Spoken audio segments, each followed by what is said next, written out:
Alright. Let's get started. We are live. So, hello everyone. I'm Nikolaos. Welcome to the channel.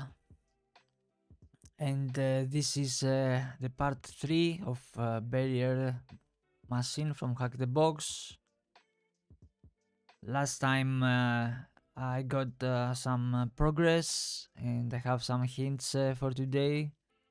So, I'm gonna start doing that.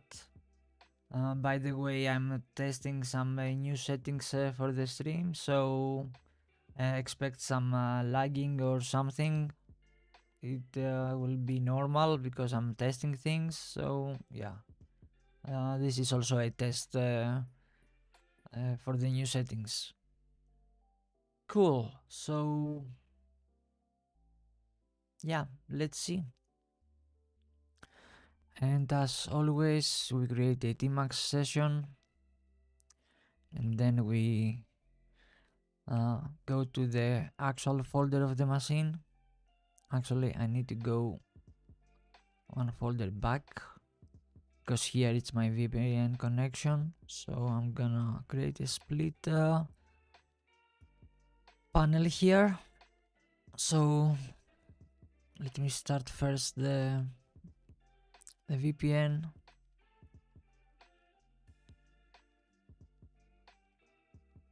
Initialization sequence complete, so it's up and running. And I usually rename this window VPN/shares, and I'm gonna use this panel here for anything I need to transfer. So okay, let's create another tab and renaming this tab. This is supposed to be the scans. All the scans related to enumeration supposed to be here, and of course I can split a little bit the windows. And one more tab. This tab will be exploit, where the actual exploitation commands and scripts I could run here as well. Alright, looks good. So let's move to another workspace and I'm gonna open Firefox.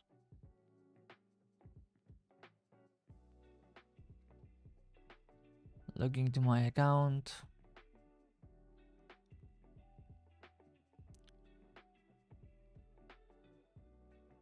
Awesome. Go to machines, and retired, and we're gonna continue medium Linux. So we will continue with the barrier. It is also a guided mode. I have started doing some stuff, so we wanna continue doing that. Let's start the machine, and of course I'm gonna open a third workspace where this time I'm gonna open the Burp Suite.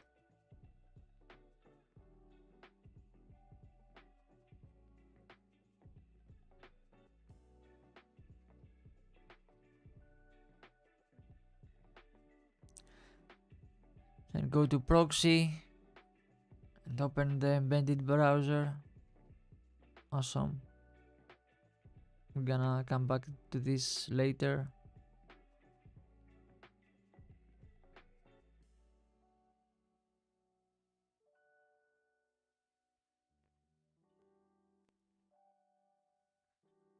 Waiting for the machine to start.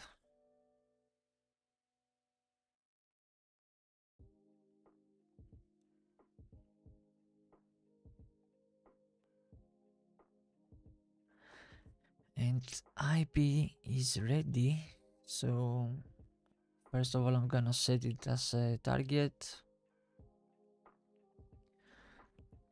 And then I'm gonna include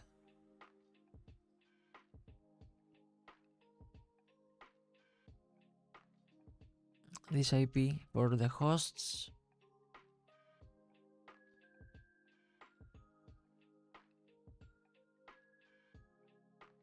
And I hope this time the hosts, it's not gonna, yeah, they are not gonna give me some trouble today.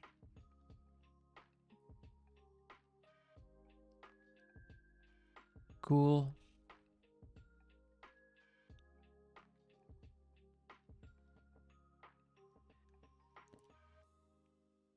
So let's connect. HTTP barrier.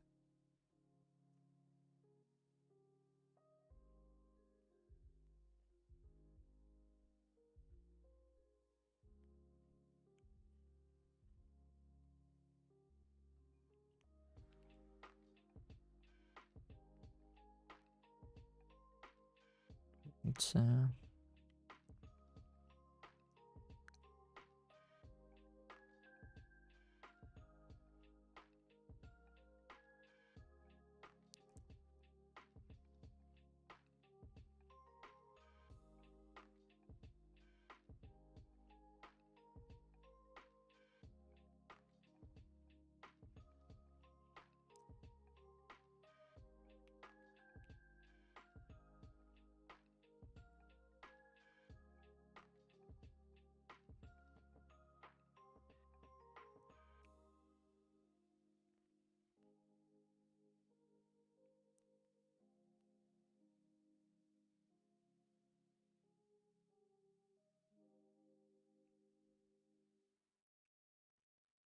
that's an interesting message.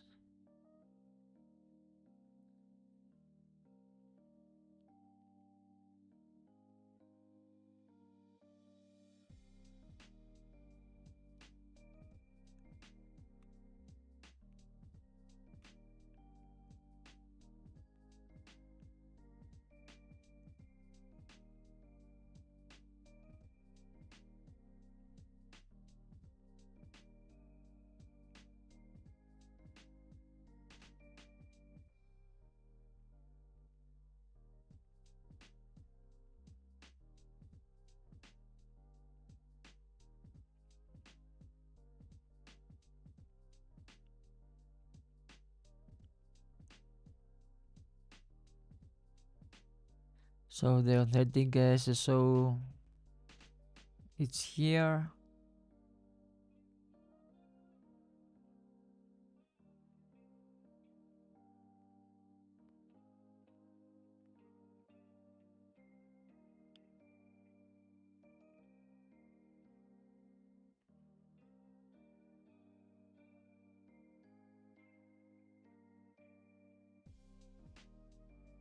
So we are up to task number 7, where we need to find the tag for the post CI/CD runner. And according to the documentation, only administrators they can see. Hello, Earl3310, thanks for the follow. Welcome to the stream. I'm Nikolaos, and this is the Pentester TV channel, where I most of the times doing boxes, walkthroughs, and other stuff. I have plans to do more stuff here, but for now, since the channel is new, I'm just doing some labs, and today it's the part 3 of the Hack the Box lab barrier. It's a medium machine, and it's Linux. I'm following the guided mode, so I am going through the task. I'm already on the task 6 completed, and now I'm working on the task 7, where I need to find the tag for the post CI/CD runner. And according to the documentation, I need to escalate my privileges. I have only a single user for that. So yeah, the goal is to escalate to the administrator user, and then yeah, working on that. You haven't done the machine already? Okay. You are about to spoil a little bit. Yeah, probably. I'm so sorry for that. But yeah. Usually I'm doing retired machines, so uh, thankfully it's okay to get a little bit spoiled. So yeah, we are not allowed to stream active machines on Hack the Box. So I'm only doing a retired one. So okay. Cool, cool.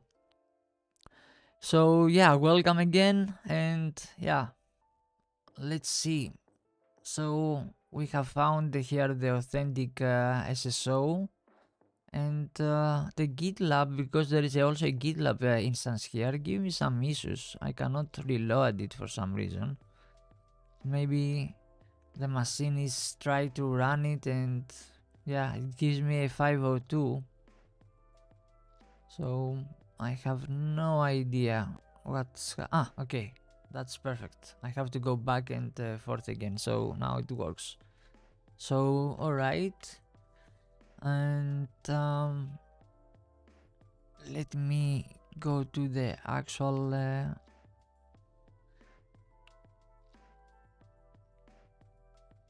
so last time I was keeping some notes. We have some ports here that we have found.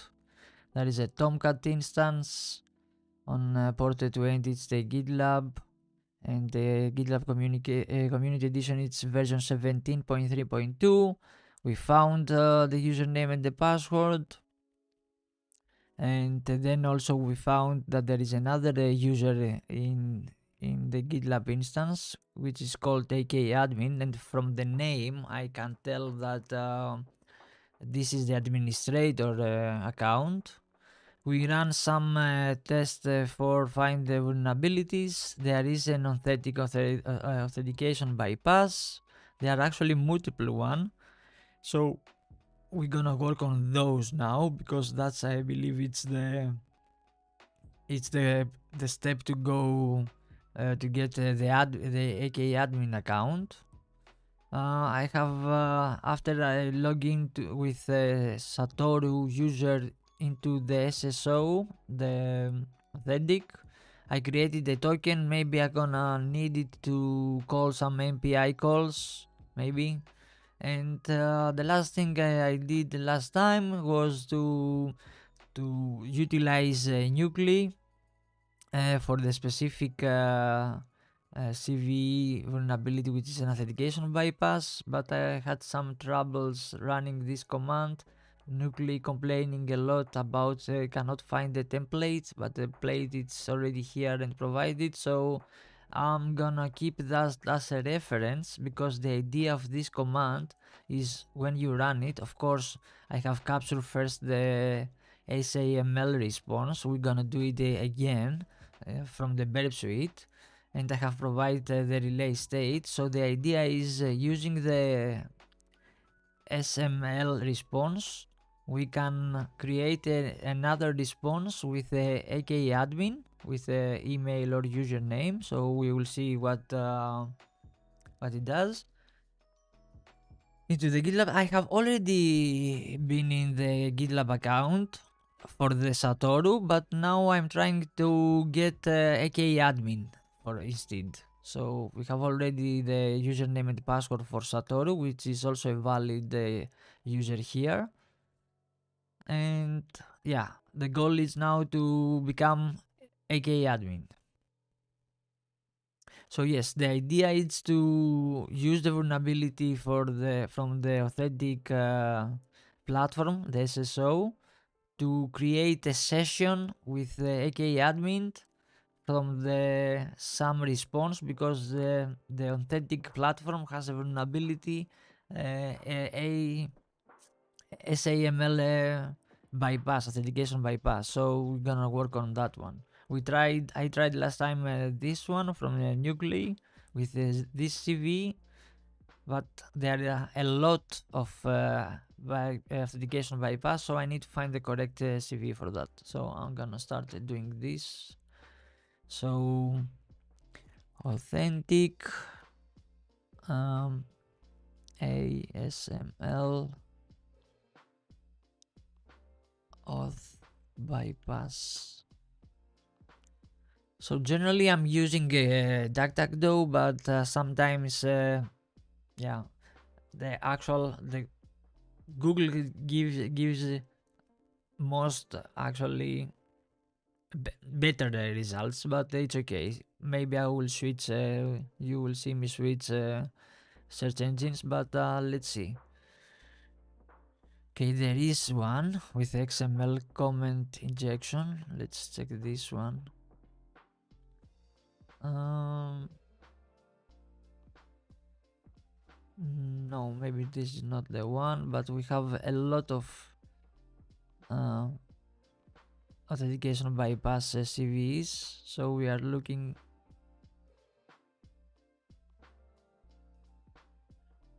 This is so maybe this is the one. Differential.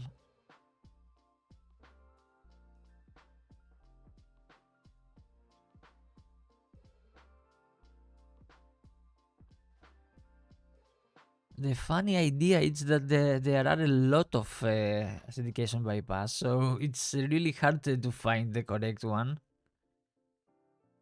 There was also one with X forward header, when you can provide this header with just an invalid value instead of an actual IP, and this could bypass the login page, but I tried it wasn't the case for this one, so that's why I'm keep struggling. Okay, I'm gonna keep it open this one, so I will continue.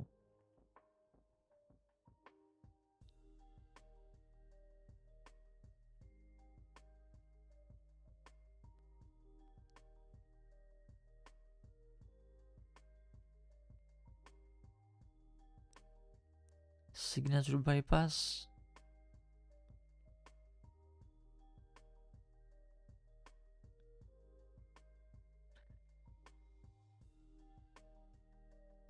So there is this also CV. Okay, I will see if some match together.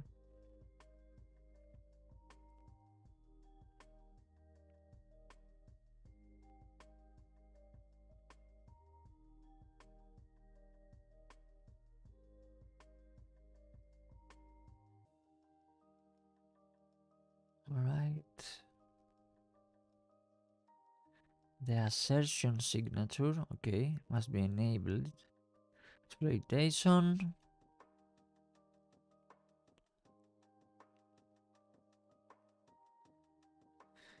This isn't complicated, okay. Craft AML response. Inside that response, they place their own malicious assertion first. This assertion would contain whether identity or attributes they want to impersonate. Immediately after that, they include a valid signed assertion from the actual identity provider, okay?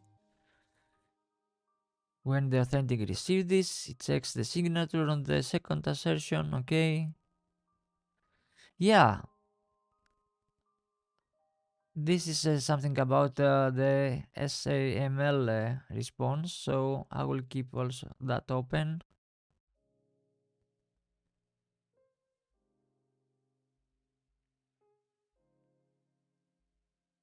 But let me find more.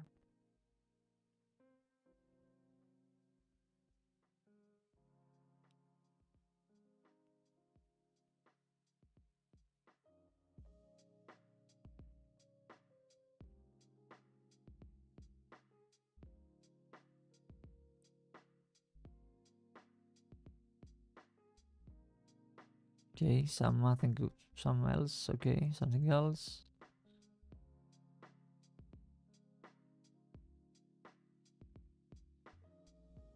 Yeah, we are looking something like that to bypass authorization.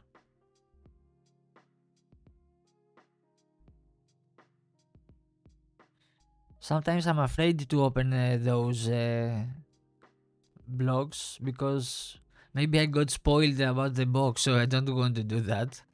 So that's why sometimes I skip those This is the authentication bypass I was talking about, the X forward for header. You just put a simple A and then you forward the message from verb and then you bypass the login, but it was crazy. So I said, okay, let's try it, but it wasn't the case for us.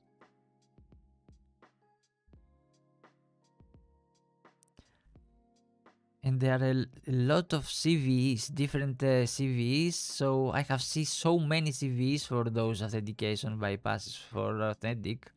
So this is also a confusing part because you don't have only one CV, so you can target on that and search for exploits or at least for a walkthrough step by step. Yeah, it seems like it because most of them are this year.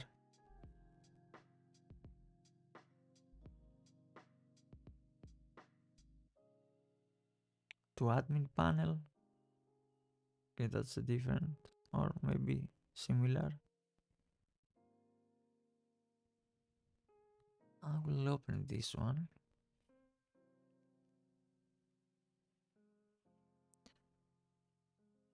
Use XML to send authentication data between identity provider. Yes, that's true.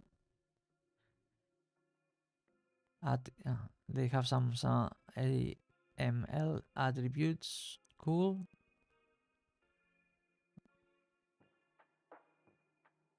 And this is a practical diagram how it works.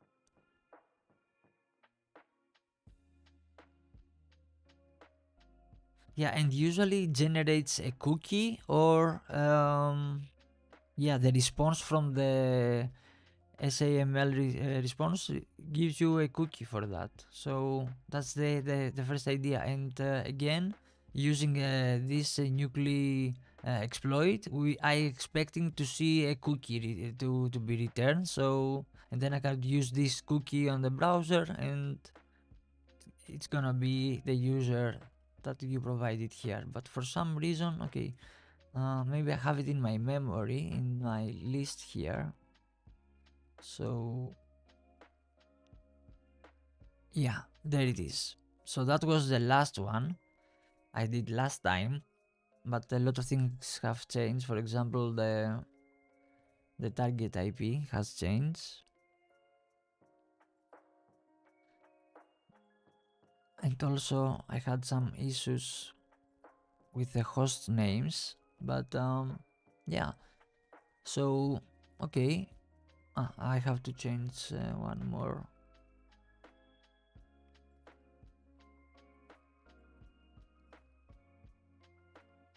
I have also here the same IP that needs to be changed. Cool. So and I was getting this error. Okay, it's the same error again. Could not run nuclei, no templates provided for scan. And I provide this with this one. So, and after googling a little bit the error, it says that maybe the template is corrupted or missing something. So that was my last time struggle. So this time I'm not gonna use the nuclei, but since I know a little bit the exploitation, I know the vulnerability that is the SAML response, so I'm searching on it to find other tools or other ways to exploit it.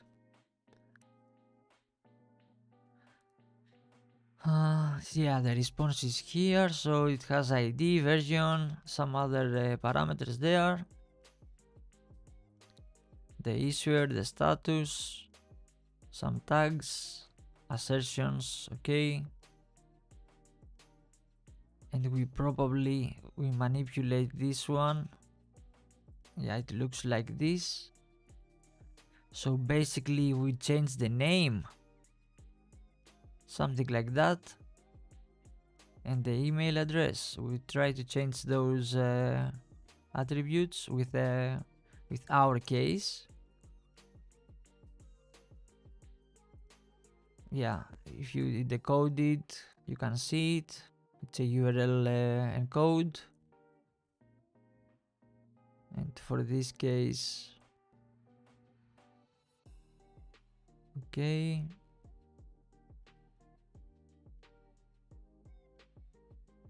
Maybe also the ID needs to be changed. We will see. And just generate one. Okay, that's cool. Some scripting here to change the parameters.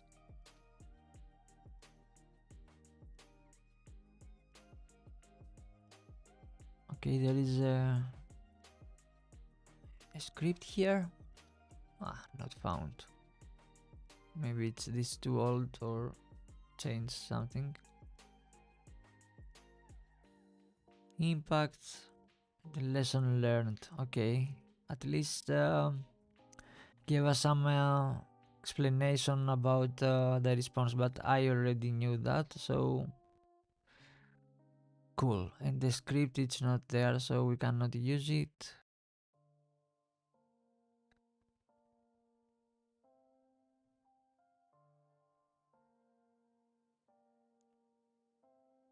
So I'm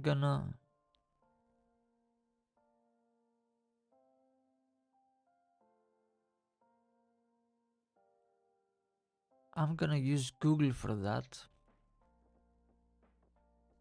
just in case, because yeah, sometimes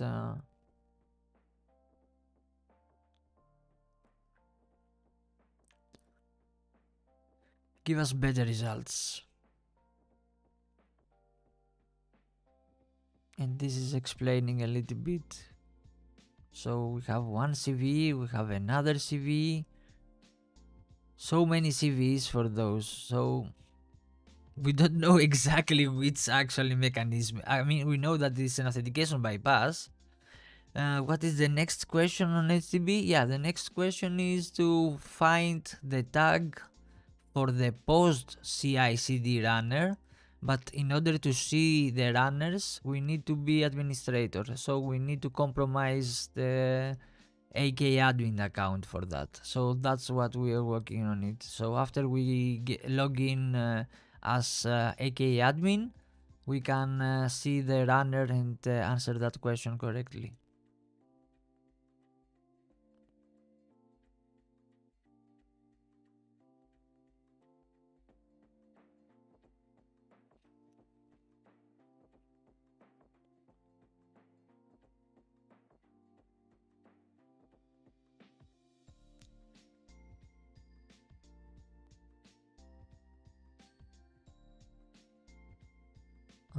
Also, let me use the keyword GitHub, because most of the times all the exploits are there, or custom exploits, and of course the advisories where they explain a little bit the vulnerability.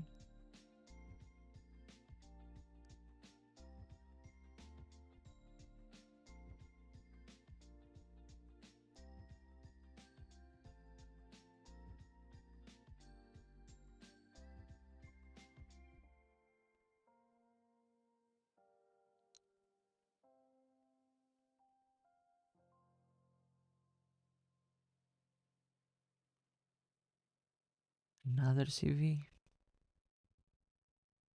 couple of them.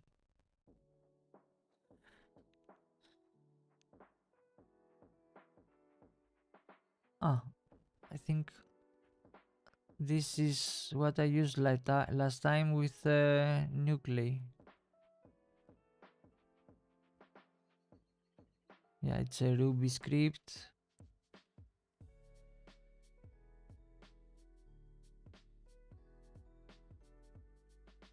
Or we can use it locally.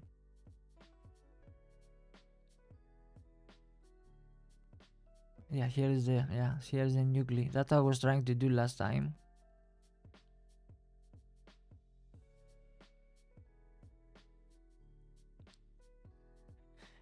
Yes, just be careful, Earl, because I have no mods yet, so I'm relying mostly on the bot. So don't post the links here actually. And if you would like to help me, give me a hint. Don't give me the full answer for that, because yeah, uh, I want to discover things by myself. So I no no it's okay, it's okay. Don't worry. I just mention it. Of course, thankfully the bot works as expected, but yeah, I have to apologize because I'm not allowing yet links in the chat, so that's the thing. But if you would like to help me solve the box, give me a hint if you know something or you have an idea. Try not to give me the full answer. It was an article on Bleeping Computer about the SAML vulnerability in GitLab. Um, I will try to search it then. So bleeping, it's a post. What is that? Bleeping, GitLab. Some keywords to see if I can find it. Bleeping computer. This is the one. I think. Yeah, this is the one.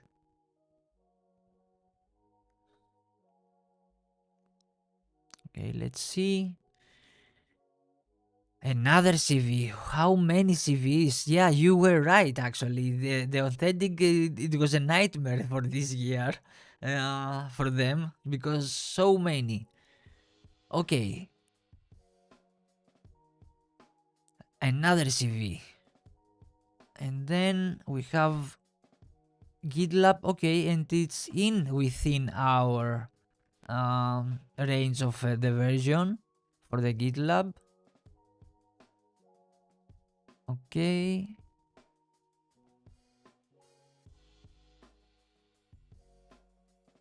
Of course, GitLab has fixed that issue so far. Yeah, that's true. Cool. So we have another CV. Let's at least search according to that one, because this is more structured for us, because it gives us also the GitLab instance, and we know that we are within the vulnerable versions. So this CV looks better to search for that. So basically, I'm using Google, the CV, and GitHub Word and exploit, so I see more structured results. This is the advisory. Okay, I have opened this before.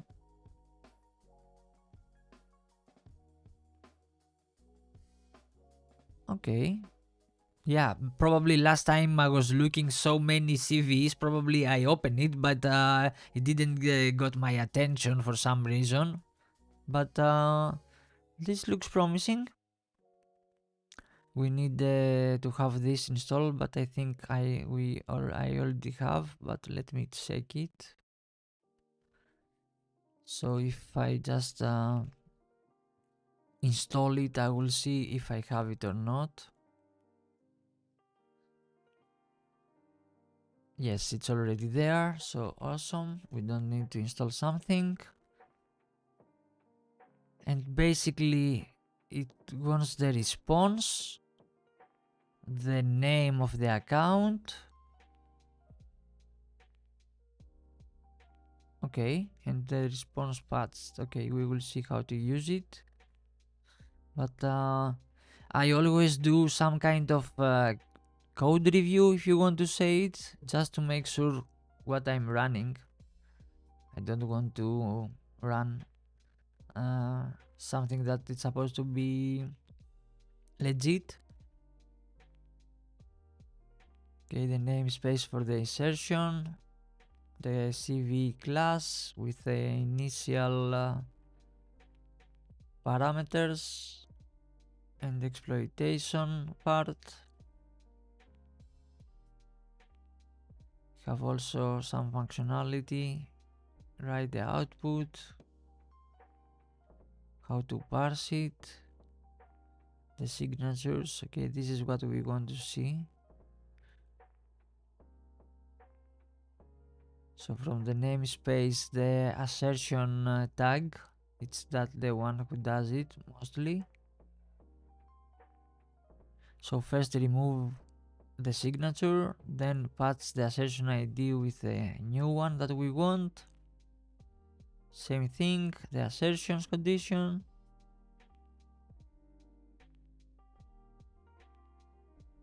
Okay.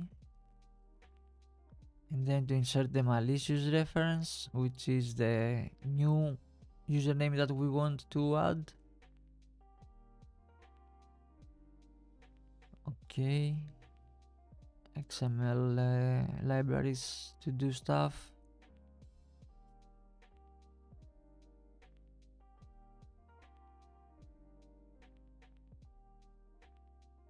Okay, and the initial arguments for that. So it takes a few ones. The dash r, it's the response file. Okay. Then it has also an output. The paths. So what it does? Yeah, it takes the response. Uh, HTML response. It does all the insertions inside, and then it gives you back another response, so you use that one to redirect so it can log in. Okay. I was expecting to return me to generate the authentication and then return me a cookie, but yeah, it's almost the same thing. Instead of returning a cookie, so it forward the request and then you will be able to log in. And then of course it generates a cookie for you. Then the dash n, it patches the original request. Yeah, with the insertion that we want to change the username. So yeah, it works like this. So it's gonna give me another response. So I will use burp to forward that request with a changed response. So we will see how it goes. But yeah, that's the idea. The dash n, it's the name ID. Okay. Dash D to decode URL. Alright, and then code, and then dash P for a prefix. Okay. We will see how to use this one. So let's go back to see a little bit the usage. And this is the callback request where we expect to see the HTML response.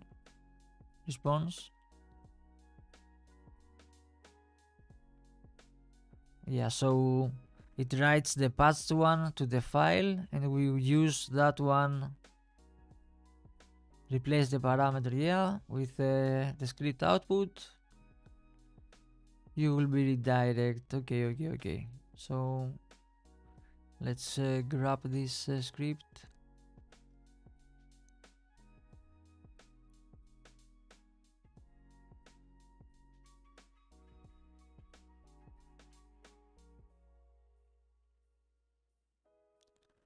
Awesome.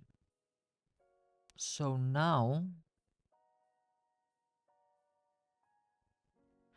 we have the two instances,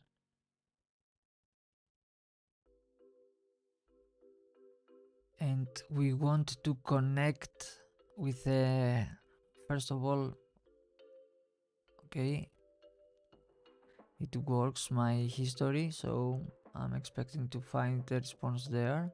So the idea is to connect with the SSO as the user that we have already compromised, which is the Satoru. So we have the credentials of Satoru. Okay.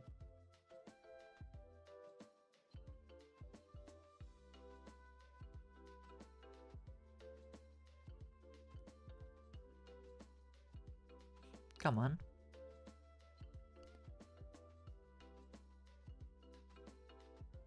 Cool.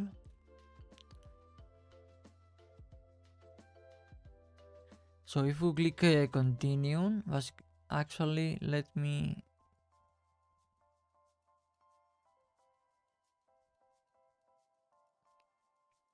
I'm gonna use the interceptor for that to intercept the requests, so to see where I will get the SML response. So this is the first query.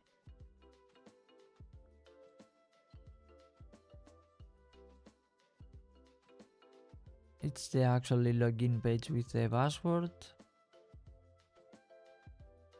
Certification flow. Okay.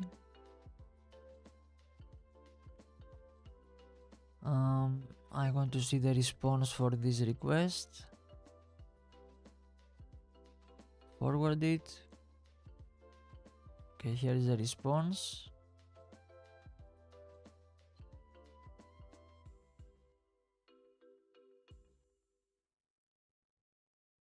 This is the request for SAML request. So this will be the next step when we forward.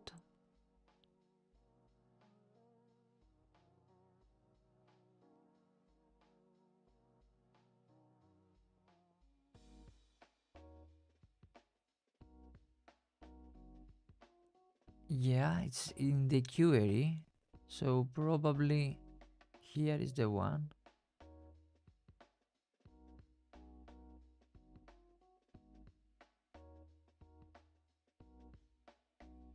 We will see it in the history again. I'm just doing the first approach to observe the requests.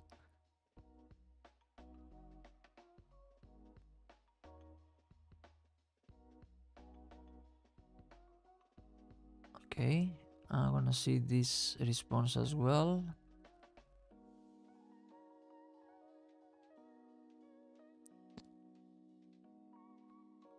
Cool. Sets the authentic session. We see that here as well.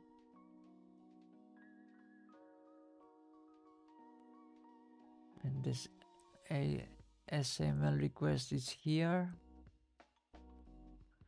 Okay, if we forward again,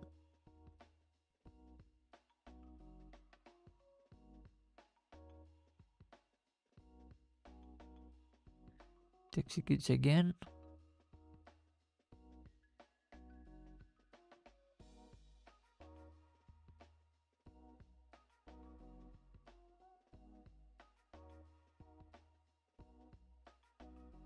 It's the same.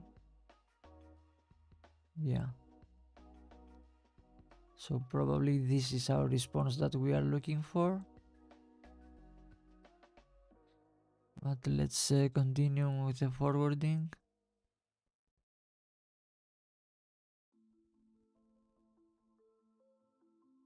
That's the SAM request. Okay, I think that is what we need. Now it sends the request. So if we grab this one, the next one maybe, not this one. I think that's the one.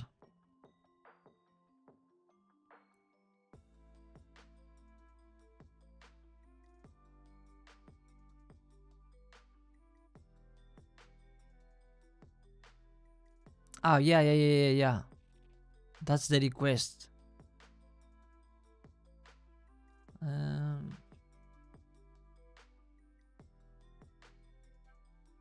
Yeah, that's the request. Okay, let's see also this response here. Come on.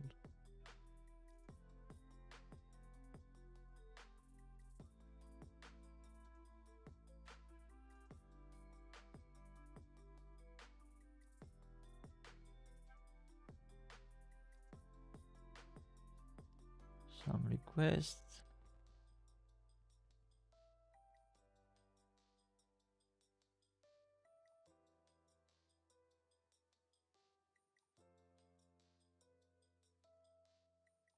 The reference again here.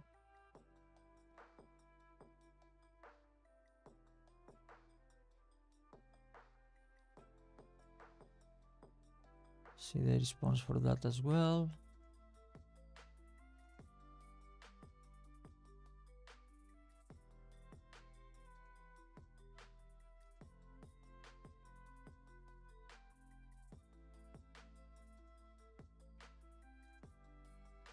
Okay, the actual page, the redirect page. Successfully log in.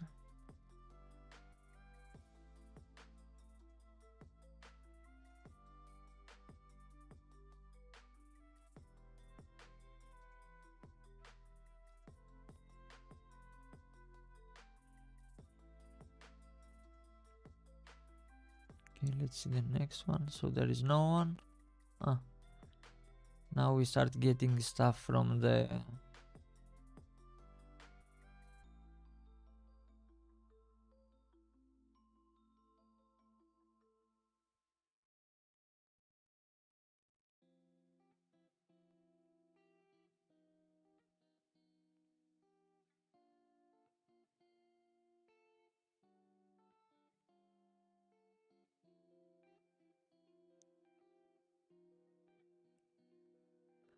so much requests. Yeah, those are in the queue to be run.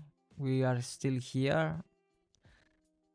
I'm just trying to see if I found the correct one. Those some analytics probably requests.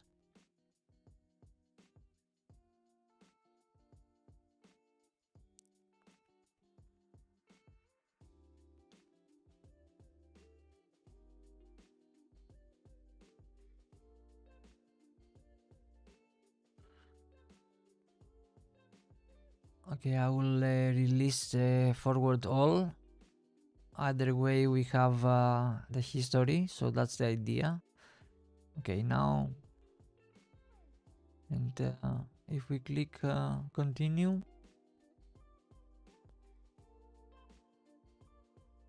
because so far we have seen only the SAML request, not the response.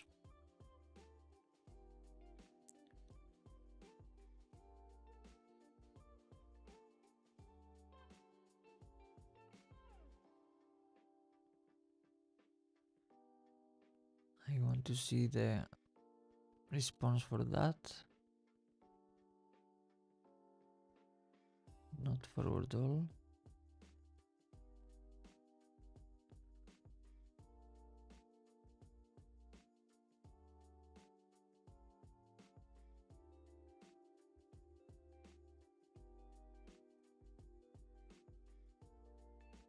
Still sending the SAML request.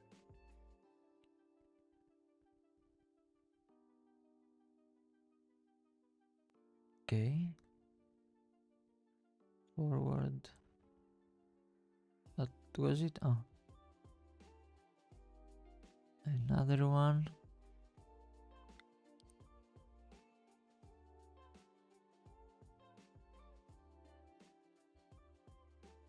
Okay, let's see the response for that as well.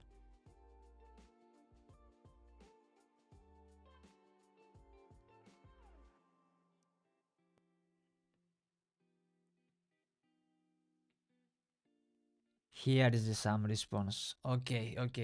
That's why I want to go step by step in order to capture the response. So here is the response, thankfully. And we haven't redirected yet, so okay. So we can do it. So if we grab this one, in the POC they are patching response. That's why I said that. Yeah, you were correct. Because I was seeing only the SAM request, but I couldn't figure out where is the SAM response. But here is the callback. So we can copy this one. Yeah. We can copy this one.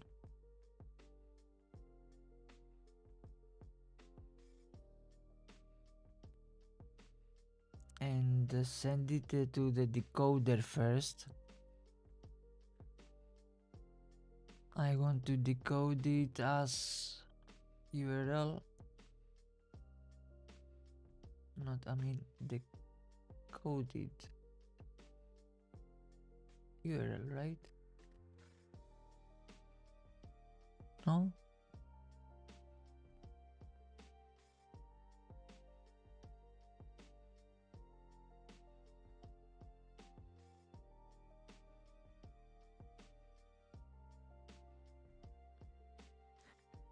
It's both URL encoded as base64, right? Okay, so this is the coded as base64 text.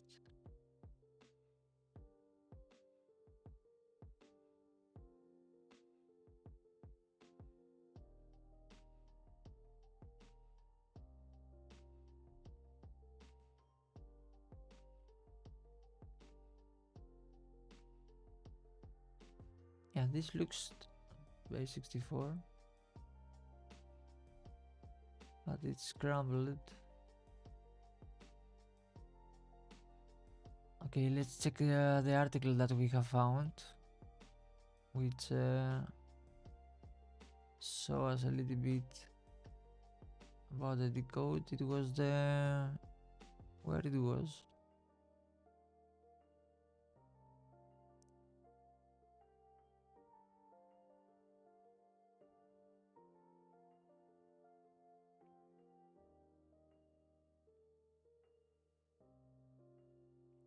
That it wasn't this one.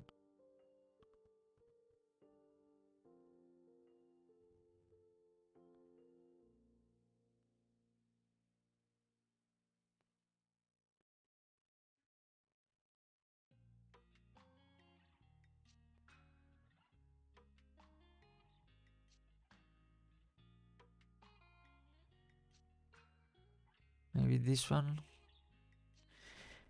Hello, Rutki. Hello, hello, welcome.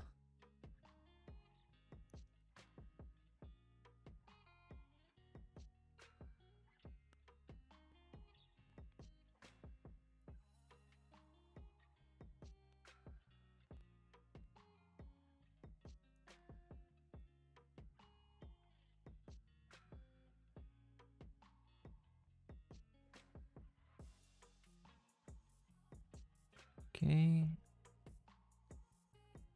Here is the most part, but how we decoded this one?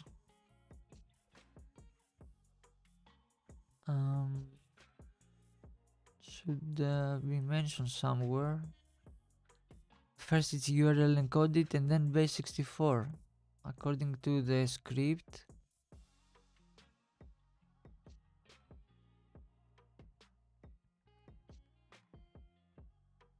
But that's okay.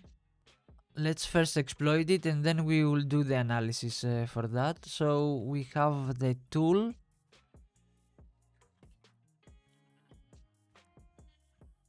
It's this CV, okay. So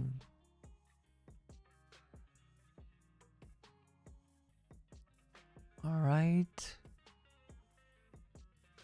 and we want the response file. This is a kind of specific encoding like base64 plus something maybe. Ah, I thought, yeah, the first encode is the URL, of course, and then it's base64 with something else. Okay, so that's why we cannot see it correctly there, but okay. We can check the code for the script to see the exact base64 what else it is. But okay, so the response and then the name. So we're gonna create a file here.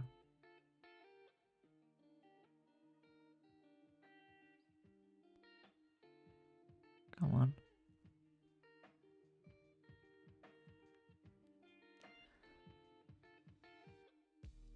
Exactly. Yeah, the POC it will give us the already encoded payload, and we will replace for the proxy here this one, and we will forward the request, and we will see that we will be logged in as AK admin. Yeah, that's the idea. So let me copy the response.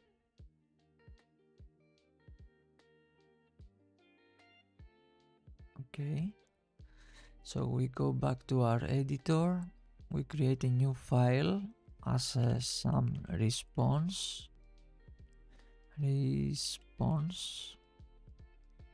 dot or whatever, and we paste it here, we save it, and then back to, we have it here. The dast end name, it's ak admin, it's the username that we want to patch the response for that. Dast d for the code, that was the,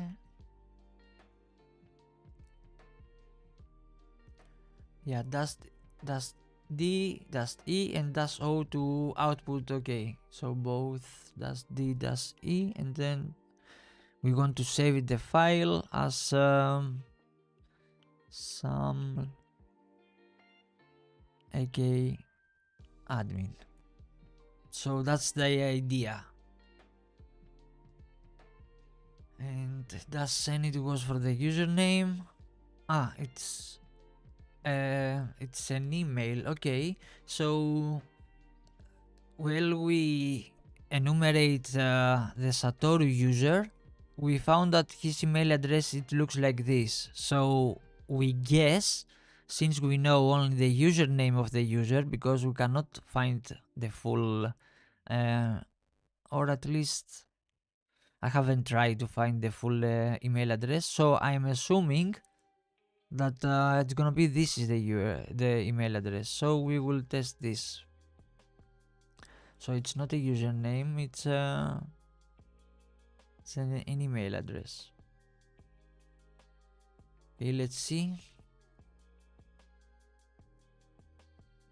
So assuming that it's the email address, we will have our response. Okay, let's try this. Not F. Why I type F? In the parcel error.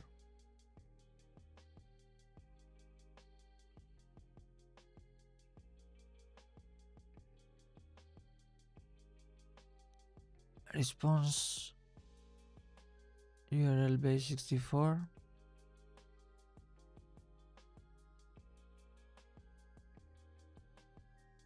and returns the same, and the callback this one. Maybe I missed something.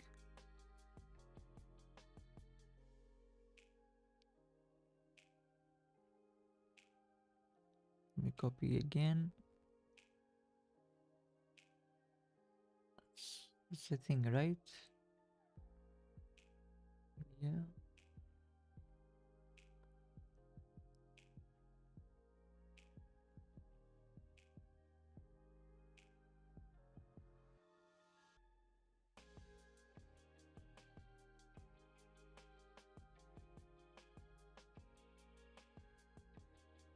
Yeah, it looks the same. So the error says about from string.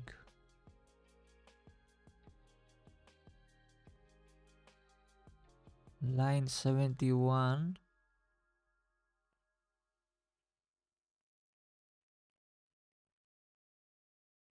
Maybe the new line. Yeah. Yeah. Now I think it's better. It always create a new line by itself. So that's why.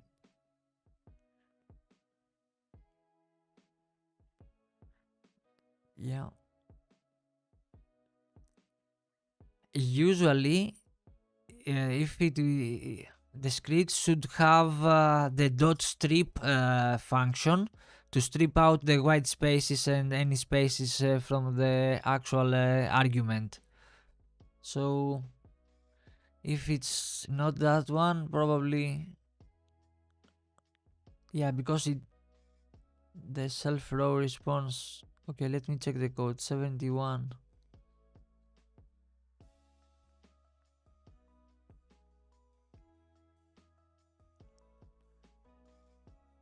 So while parsing,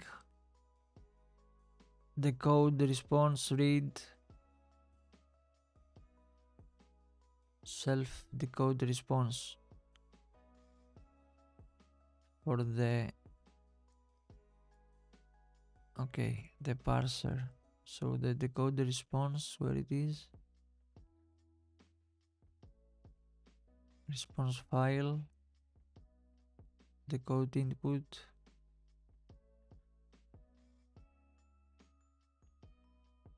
If self decode input, do this, else do that. Decode input. So yeah, that's the case. Something is wrong with the text.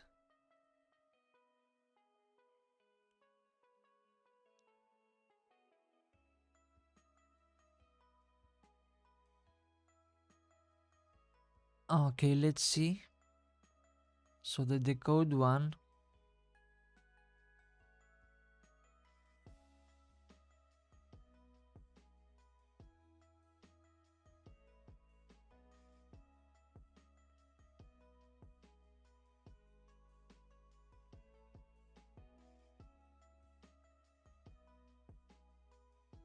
read the file.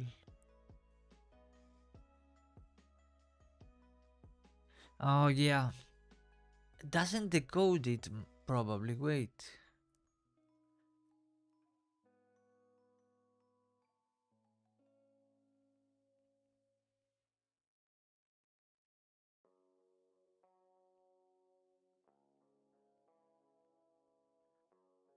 Yeah, but it doesn't said that we need to do that. We just only provide the response. Okay, let me try then, because I have it also in the decoder. So this is the an URL decode one.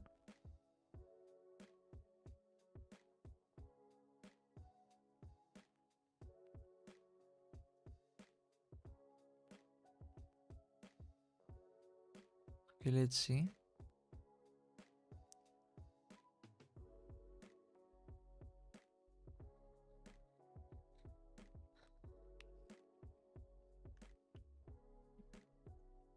It has a plus and some weird characters. That's why the URL encoding it's useful. But let's see how to parse it now.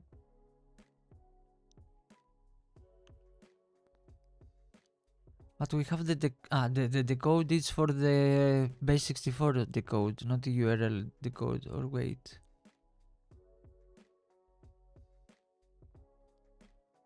I have to run the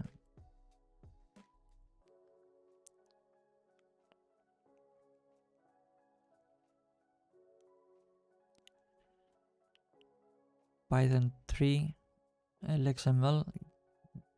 Yeah, that's the library to do that. Come on, what I want to do? Yeah. And here it's the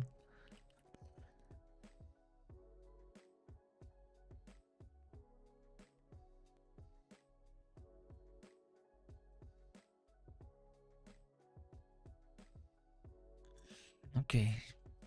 Let's try this.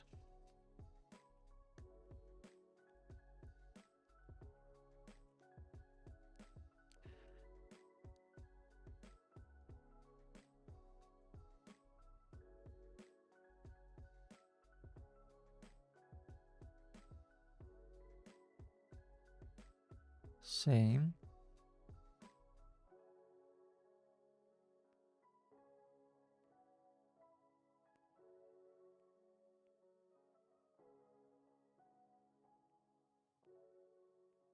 The code URL plus base64 encoded response. So the D we want it and the code the output. Okay, so both we want them. The prefix, I think it's ID prefix. We don't need one probably. So that it needs to be as it is. So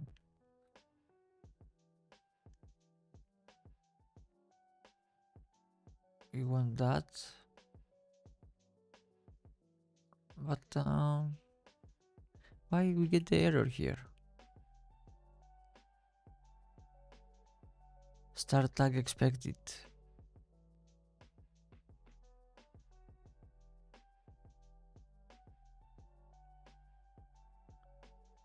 Python 3, you said, okay, wait. Yeah, I have it. It's already there.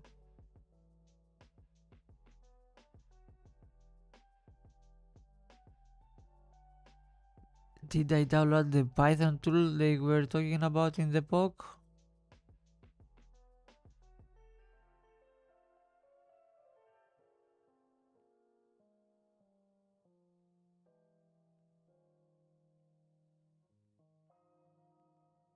Ah, okay.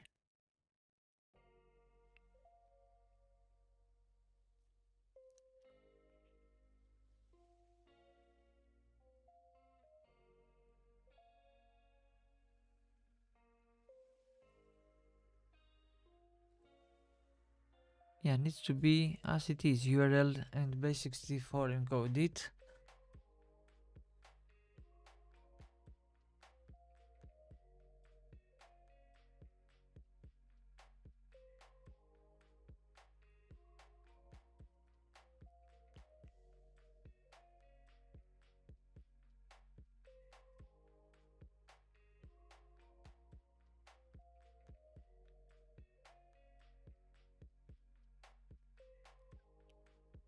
Yeah.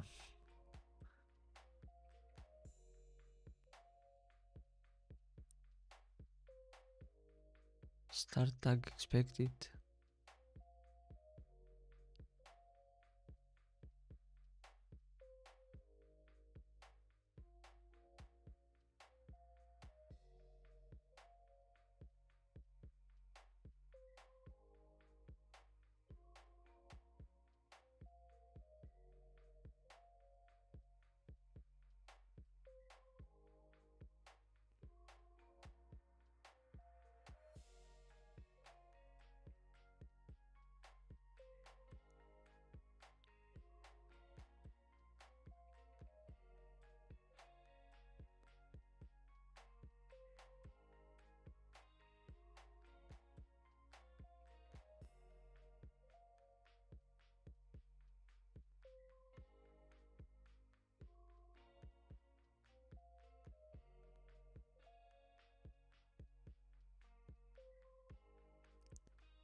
Yeah, that's just the name of the file. No quotes.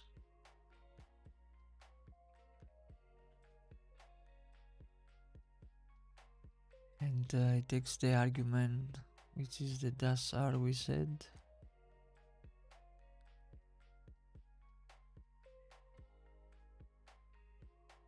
.xml.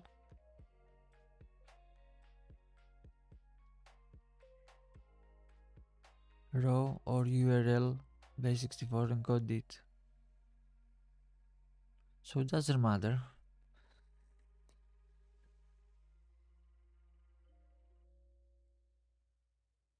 Yeah, there is an issue in the script for decoding the content, probably. But here it says raw or URL plus base64 encoded XML response.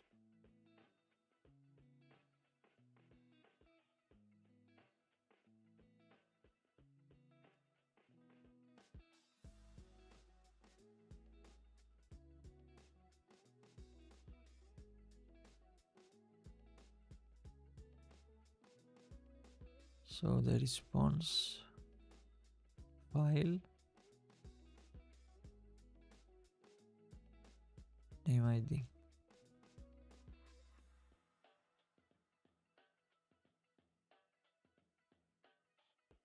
Ah, yeah. Okay, let's try to decode it then. What was the site? CyberChef.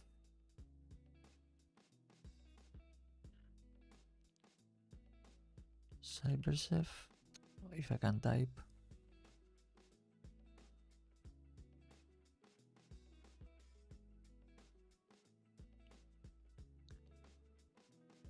Chef, yeah, with SCH. Okay, CyberChef, yeah. So we have our input here. And then from URL, the code. And then base 64. From base 64.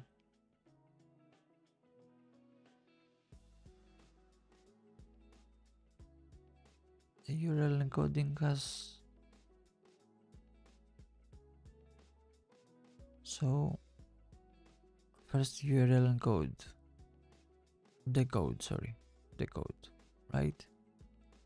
Yeah, and this is supposed to be base 64.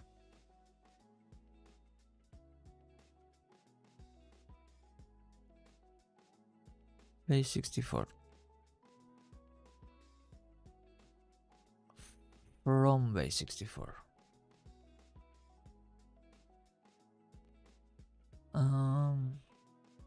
Standard. So much encodings. There is a tool for that. Okay, that's better. But let's find. Maybe we can do XML. Okay. Some base 64 tool. The code, yeah.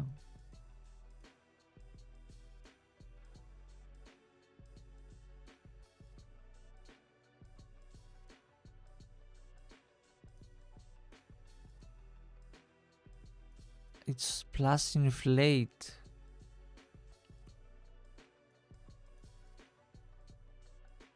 No?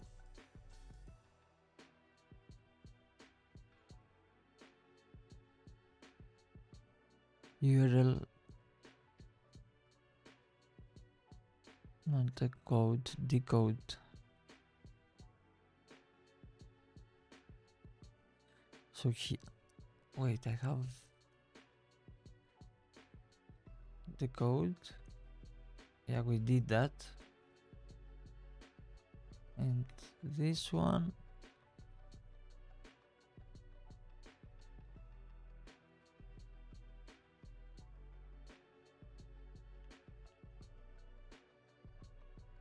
Yeah, there it is. So it's a combination with the inflate. So do we have this one here?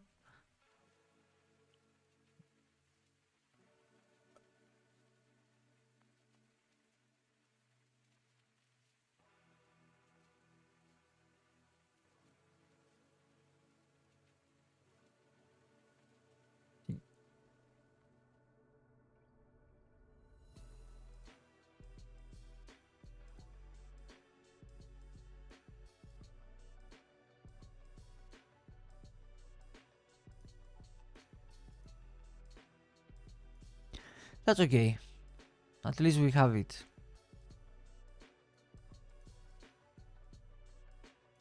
We're gonna work later.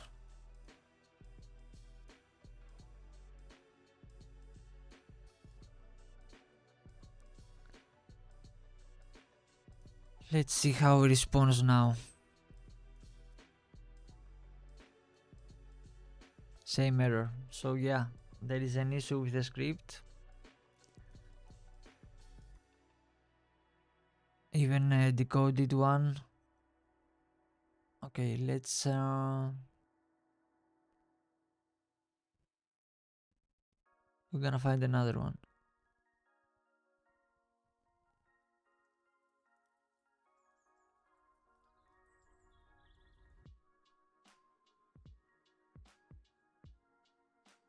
Or we gonna try to...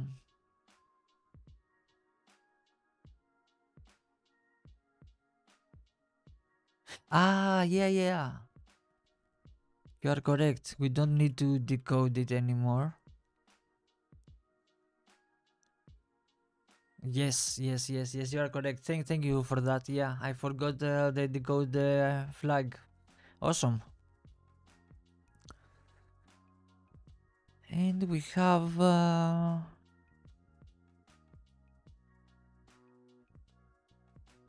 here it is. So the tool auto-generate for us in this output. So the idea now is to copy this one, go back to Burp Suite. We have already holding this this request.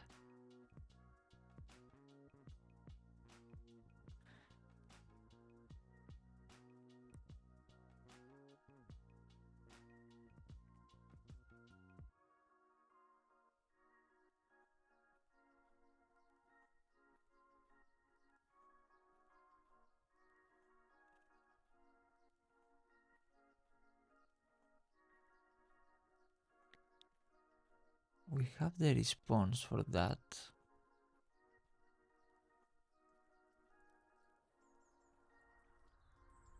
So I was wondering if I have to replace this one or the next request should bring us this some response to request where we can edit it and forward it.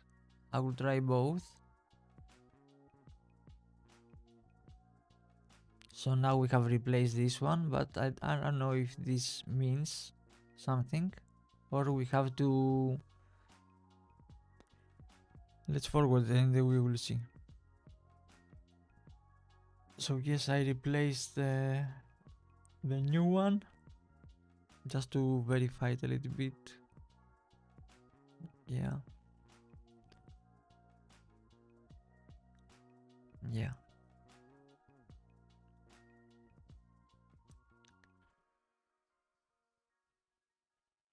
Okay, let's forward this one. Here we replace it. Okay. But it's the same because it was put it in the other way because it's the same. So here we actually replace it, not in the response. But since we did it in the response and it was the 2 point, it pointed to there. So it's the same. So if we forward it now, we will log in as AK admin, thankfully.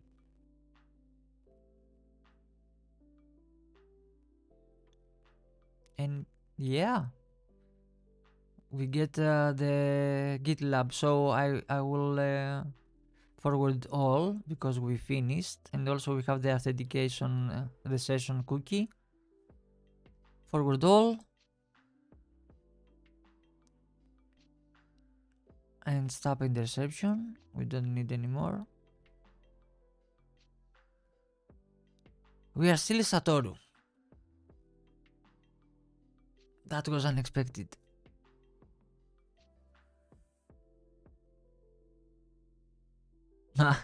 Caps also, it's a bad thing to send buddy, so don't use caps, please.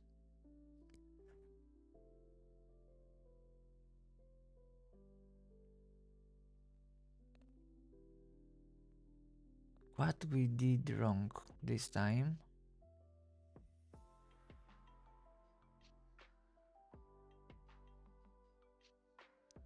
We're supposed to be AK, but we are still Satoru.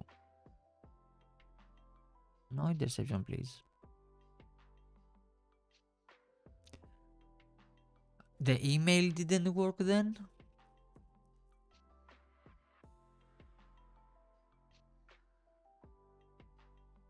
So I found the username from here. If you visit this repository and click the plus button, You can invite team members. And then you can click here and you will see the admin. But we don't know the actual email for him. So we guessed it.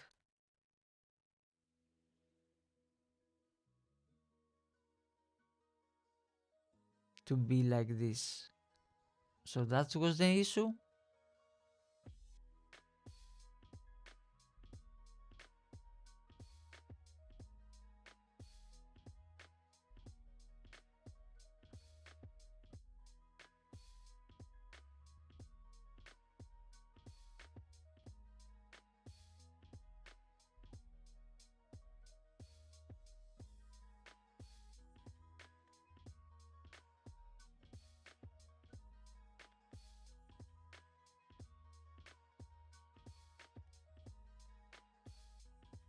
All this web.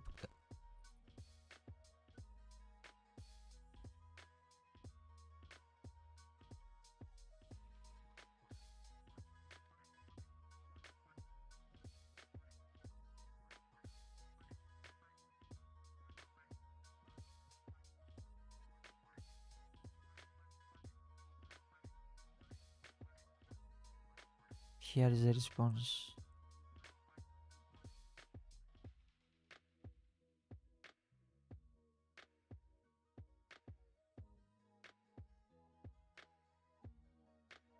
And it sets the cookie.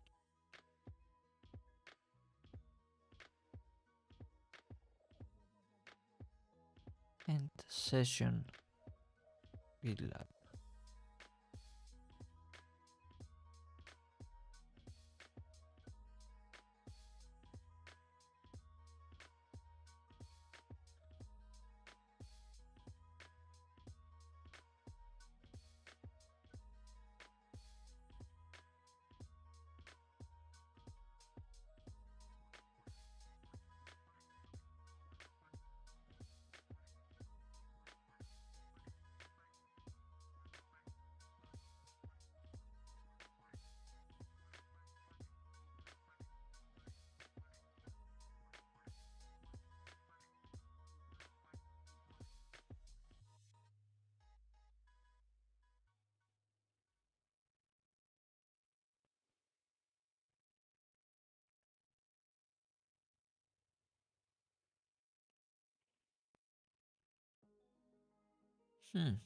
Strange. Broken. Broke something.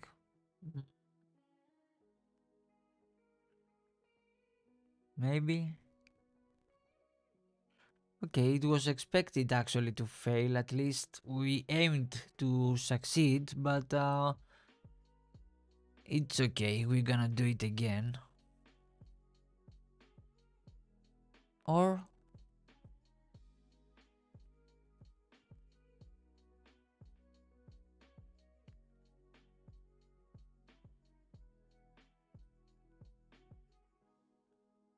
it's the same if we do it from here or from here again.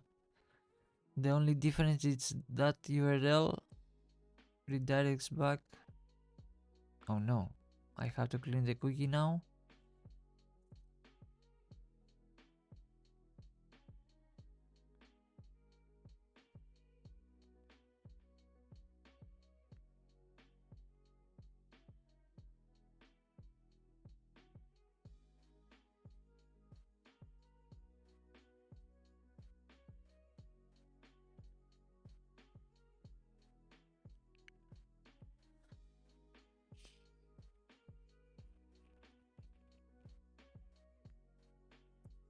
Come on.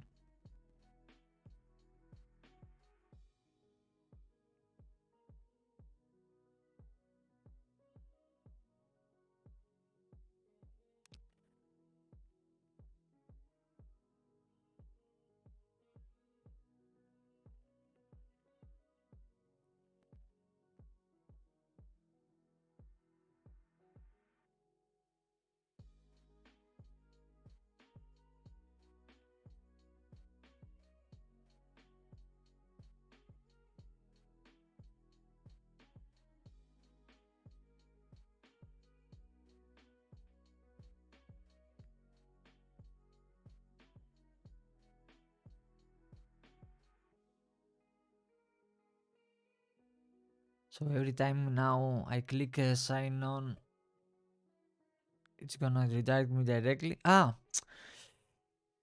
forgot it. We have to enable the interceptor to capture it again.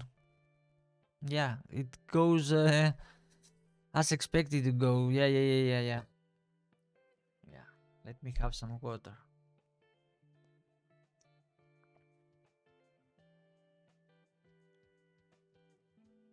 We open the interceptor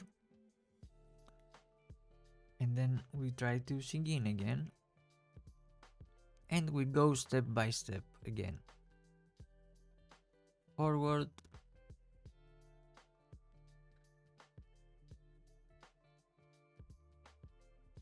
Okay. Okay. Okay. There's so many requests. Okay.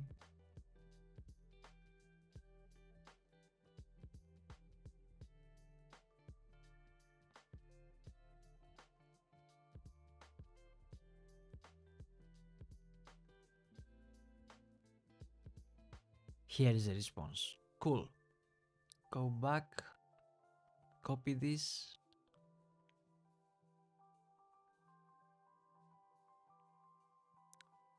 And we replace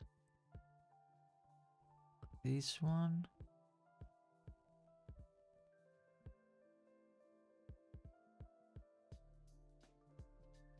It's all of it, right?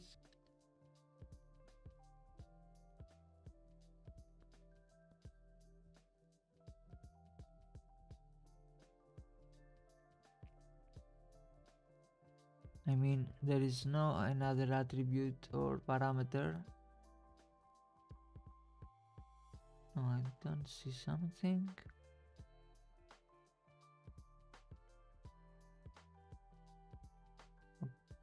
Okay. Yeah. So it's the only one. Okay, replace this one with ours, and we forward all now.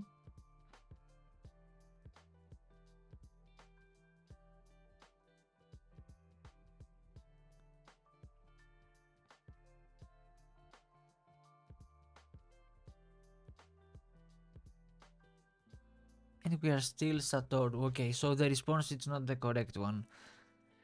Let's see what we did wrong. Yeah, same. But that's okay. We can work with it.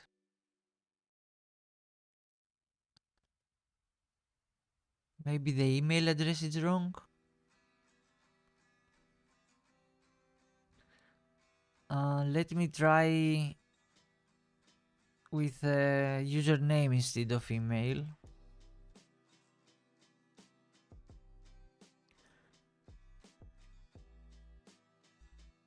And we're gonna create a new. Yeah, if the address is wrong, why it's connecting as Satoru? Yeah, that's a good question.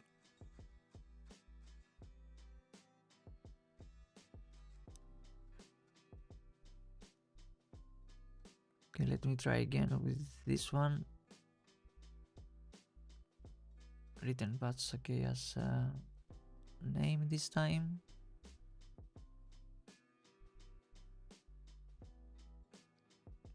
Make sure to copy all of it. Cool. It looks almost the same. So log out again. Then we will try it from here, because maybe it needs to be from the authentic app, not here. And then if we connect here from the authentic, then we can open the GitLab as the current user. So we will try this one after that. But for now, I'm gonna do it again. Enable the interceptor. Sign, oh, not sign. Sign single on. Oh, not forward all. Come on. Request.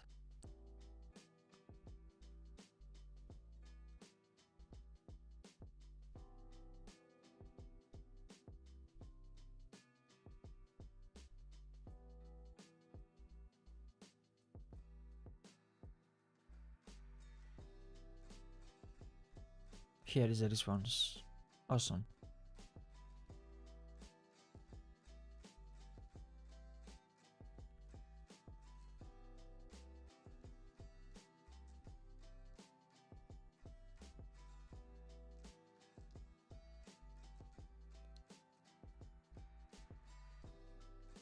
Cool. Yeah, it looks good. And now forward all. And forward all for this one. Or close the interceptor. Yeah. It was the username. Now we are AK admin. Let's have a small applause for that. Yeah. That was awesome. Yeah, we successfully bypassed the authentication for that. So awesome. We are now AKI. So instead of email, it wanted the username, the actual username. So I will keep that as a note as well. So the correct command was username, not email address.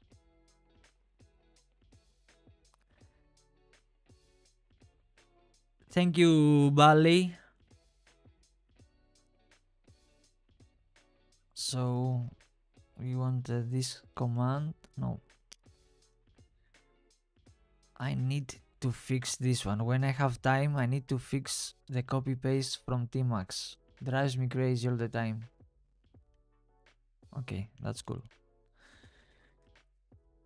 Okay, username.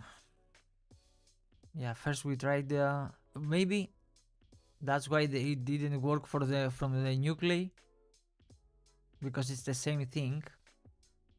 The response here, but this is also relied on the relay state, so that's okay. But anyways, the good thing is that we are AK admin, and now we can go to admin and CI/CD runners.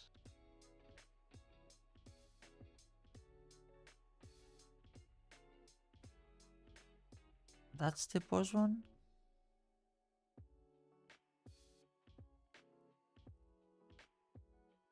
So details.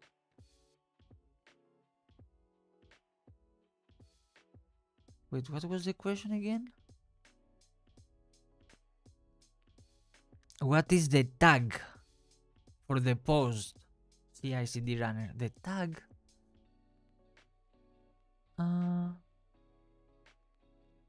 Wait.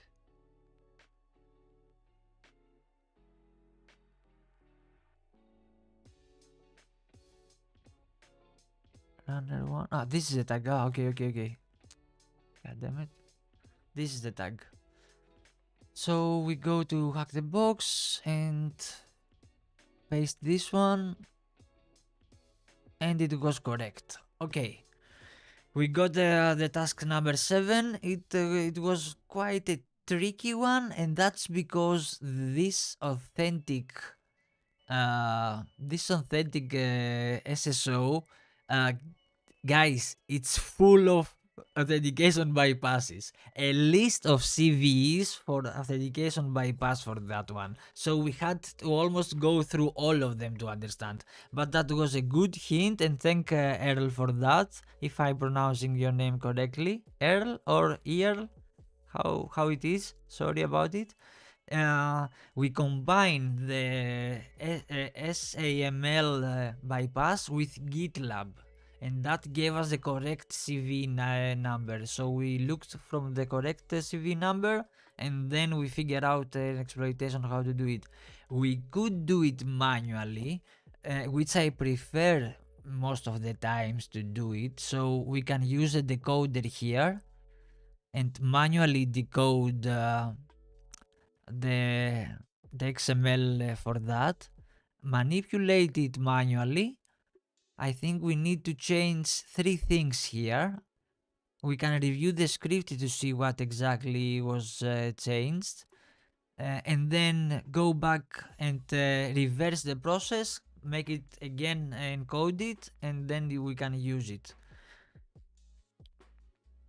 So if I get now this response and go here again, but duplicate this one,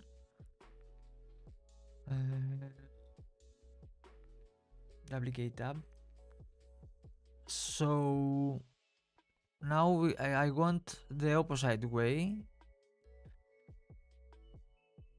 Oh no, I still want the decode one. Okay, no, sorry, I still want the decode one.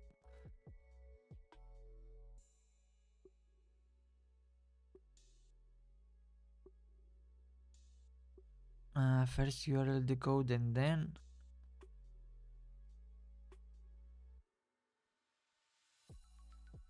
that was the one, right? See a little bit.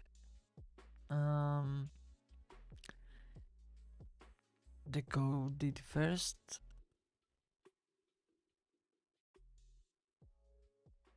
And then base 64 plus inflate. Yeah. So if we look at this and let's grab it to our editor.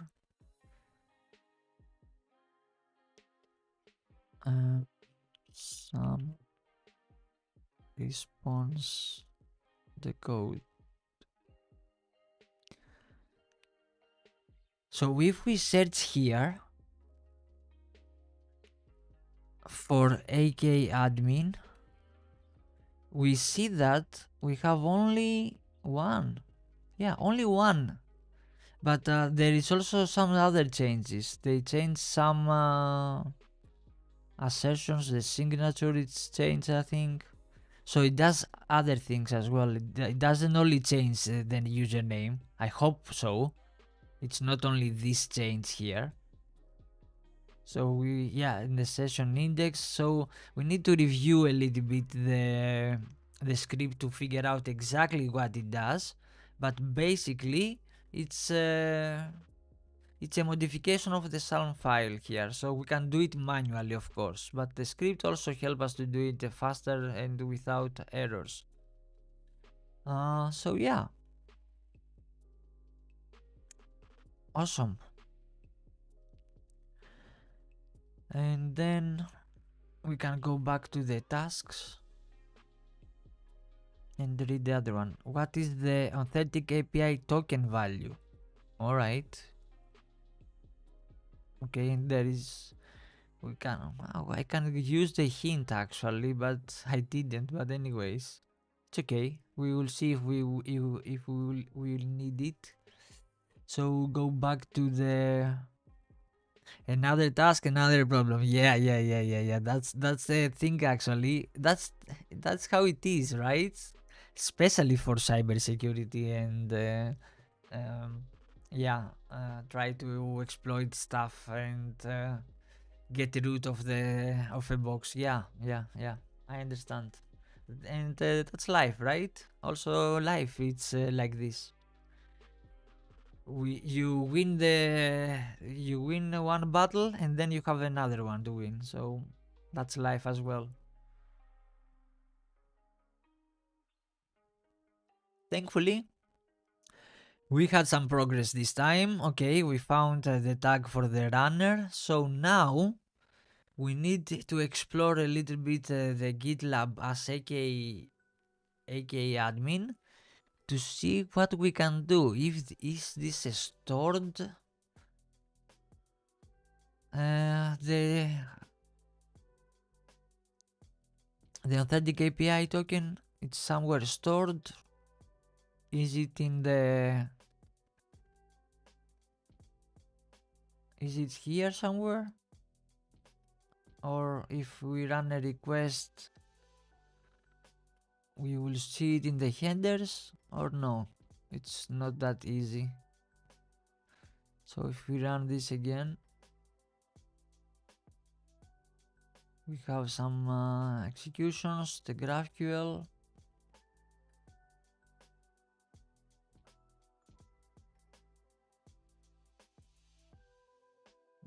Do we have a token here, maybe? Have a cookie. So that's why we don't have a token. And also GitLab version returns as a header. I said it last time, but you need to log in to see the header.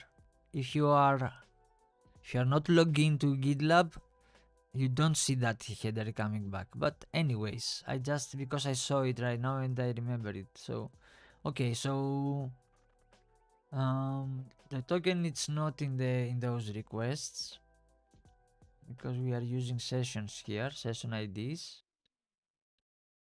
So supposed to be somewhere here probably. Let's check a little bit. The runner doesn't have a job.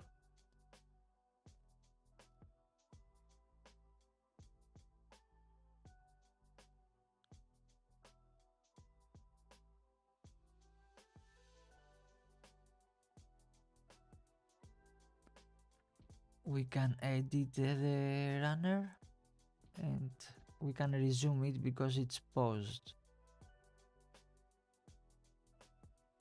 Or maybe it's somewhere else. Jobs, any other job? No. Applications? No applications. Settings maybe? If we can see something here.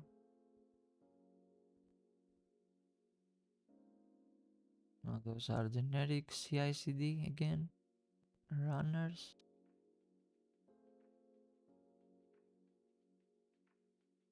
Thank you so much, Earl, for being here. Thanks again for the follow.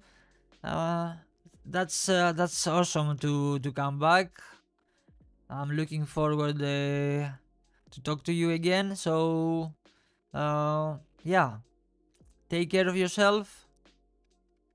Stay healthy and sharp, and I will see you next time. Thanks for being here. Maybe it's not in the settings. Thank you. So let's go back to the runner because we can edit the runner. Let's see what the runner does. Okay, only it's paused. Maximum job timeout. That was a tag that we did it. Okay, so this kind of edit we can do only.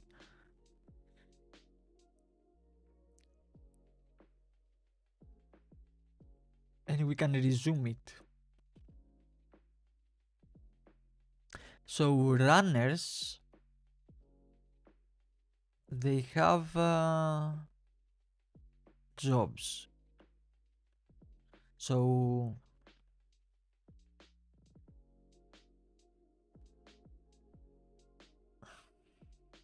I don't know, I'm not sure. Okay, let's do some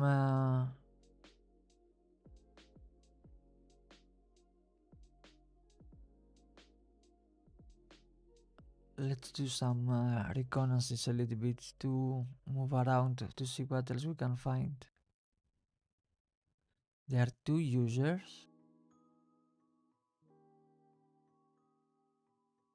We know who they are. We know them. Yeah, Satoru and KAdmin. Okay. And the email, it was correct actually. Okay, we guessed it right because we saw the email from Satoru and we guessed that the AK admin should be the same, but the script, it didn't want the email, it wanted only the username. So there is that. And because in the repository it says email.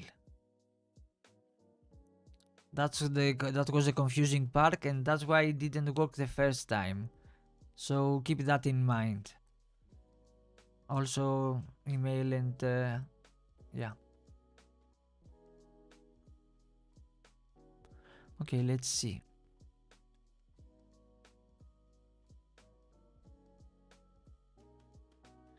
Zero groups, only one project. SSH keys 0. Okay. Uh, only one project. Two latest users. What else? Projects. It's the one. The users. No groups. Edit the user.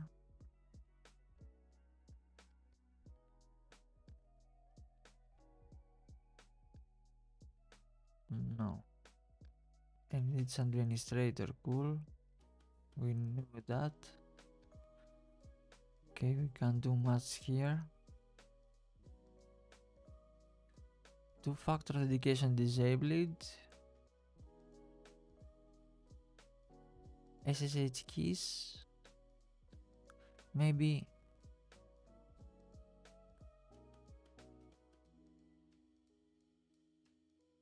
No. Impersonation tokens. Added token.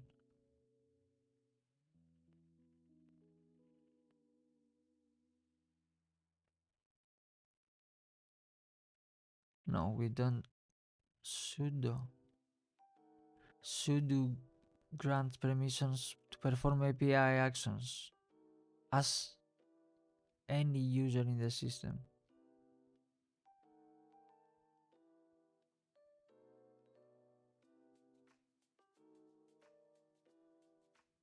And it asks for the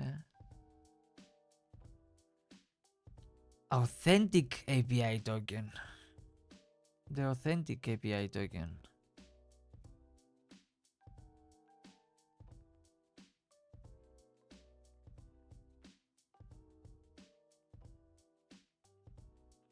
It was cool if we had an SSH key here, but anyways, okay, let's move on. Groups, there is no groups. Topics, no topics. Oops, Gitaly servers. Default one. Okay, interesting. Monitoring, system information, health check, background jobs.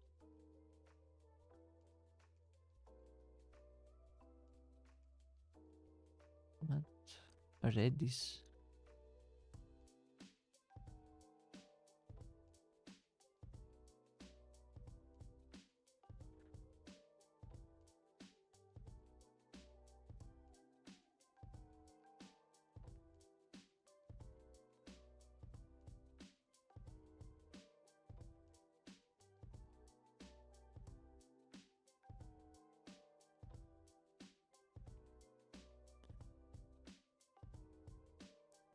Mailers. Okay. The mailing instance working probably.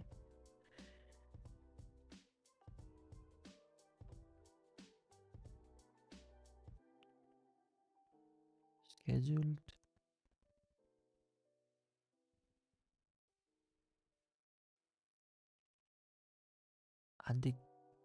Add to queue. Thank you, Rutki. So the quality it's okay now. I mean, you can see from Twitch because last time I think you mentioned that you couldn't. So I hope that you can see from Twitch right now and not from YouTube.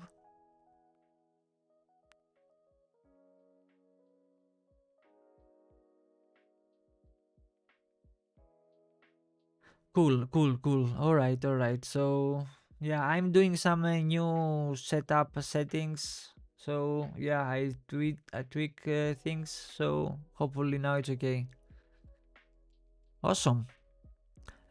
See you again, Rutki. Thanks for being here.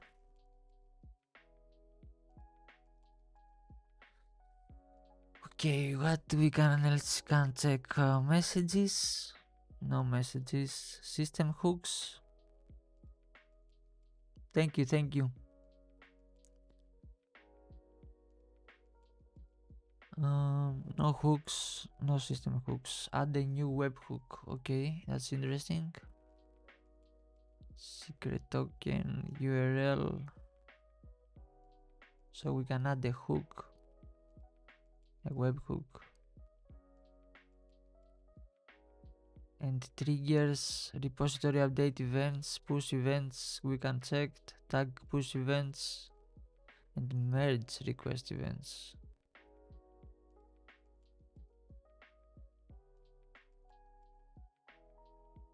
Applications, we can create one.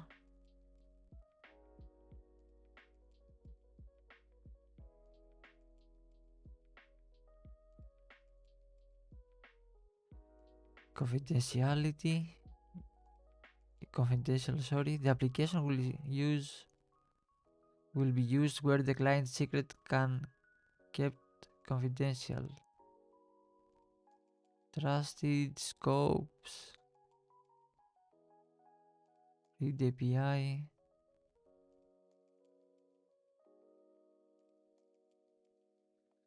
All the rules here.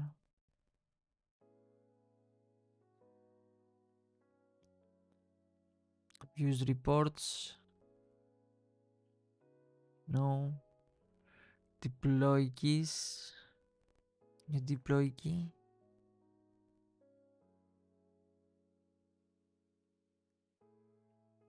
Okay. Labels and settings. Settings, we check them. And integration. If there is an integration. No active integrations. Okay. So no integrations. Let's go back to the runner because I think that's the thing that we need to focus.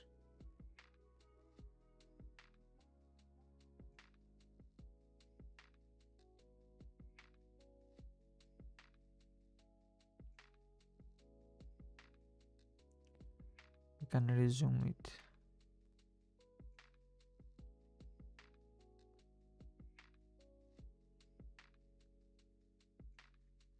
Again, if we edit it, we can only edit a name.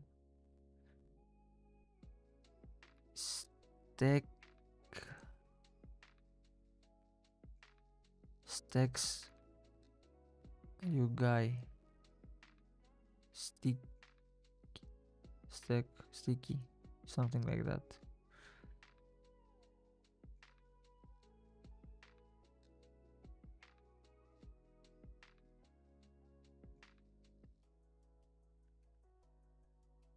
So the idea is to use the runner to run a job, and then we can manipulate the job.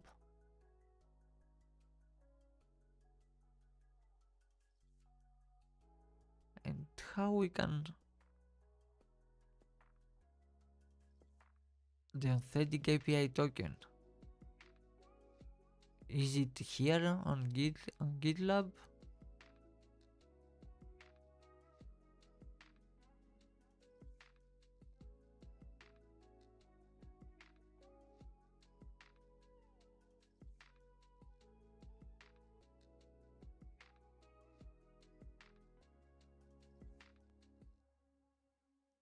New application.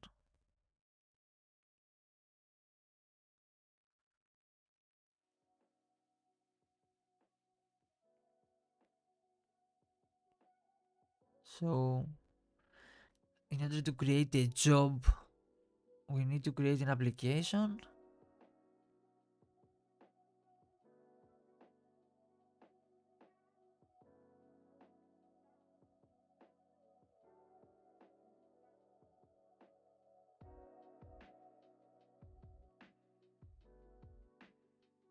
Files to your project.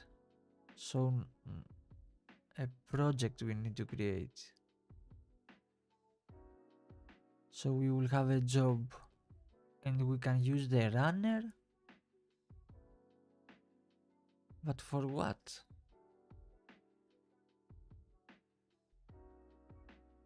So we can create new project. Import blank the template.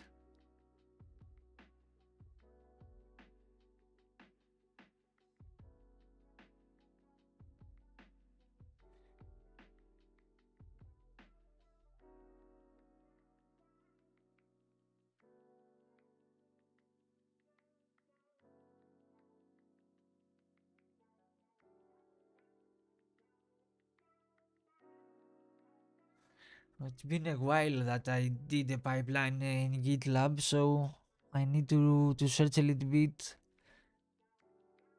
uh, if we can assign a runner to the project, because now we are admin, so we can create projects, we can create what we want. So the idea is there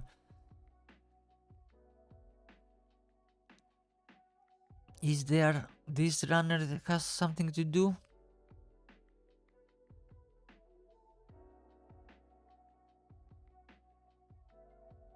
We don't want to delete it, of course.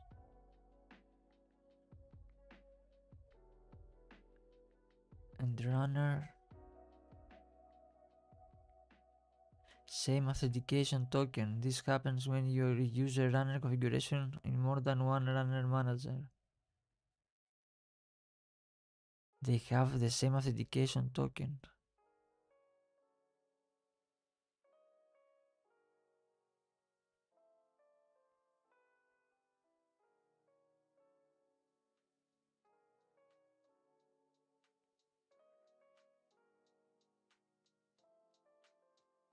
It's a Docker.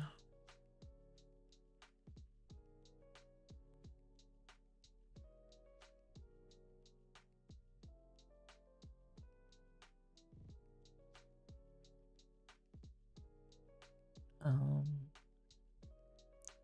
if we go to the, where is the projects?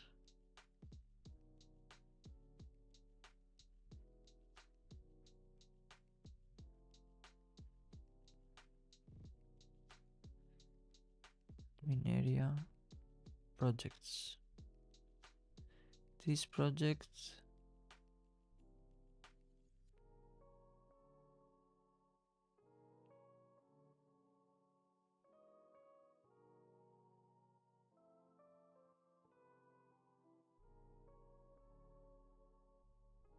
because we haven't get the initial foothold yet, so that's the thing. We have a lot to do more. So here we try at least to, yeah, to get his password or something, but the task, which I'm glad that I went from the task to do the guided mode, because we know a little bit what we have to do next. Imagine to start this one with no guidance, so it's gonna be a while. So the task asks us to find the authentic API token. So we are assuming that somehow the authentic token, we can find it from here. Authentic API token. Okay, it's API token.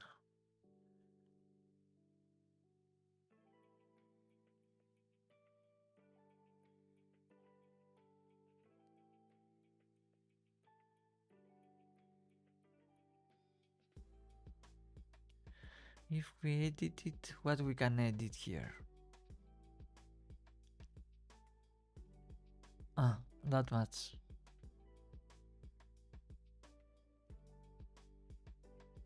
New project runners can be registered. Existing runners are not affected.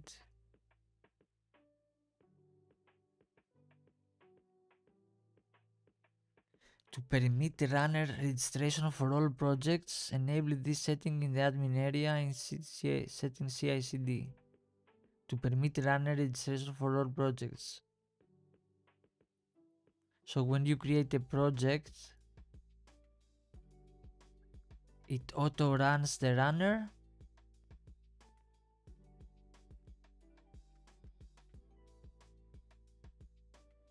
But what the runner does It's a good question.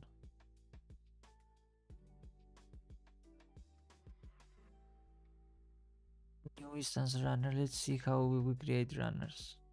Tag configuration and maximum job timeout. There is no configuration for runners. Okay, let's start doing some asking a little bit the AI for that. Okay, how to create a runner, a GitLab runner. First, to figure out how we know how to create it, how to not to create, how to set up a GitLab runner. First, to see what we can do. To set up a GitLab runner, first install runner and machine separate from your instance. Separate from the instance. Then register the runner with your GitLab project using registration token. Follow the specific installation instructions for your operation system. Okay, so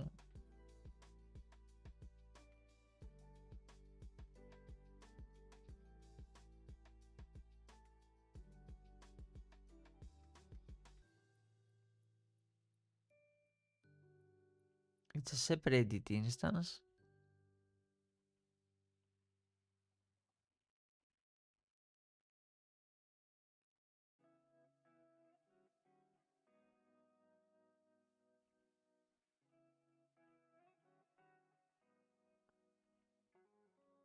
Runner description.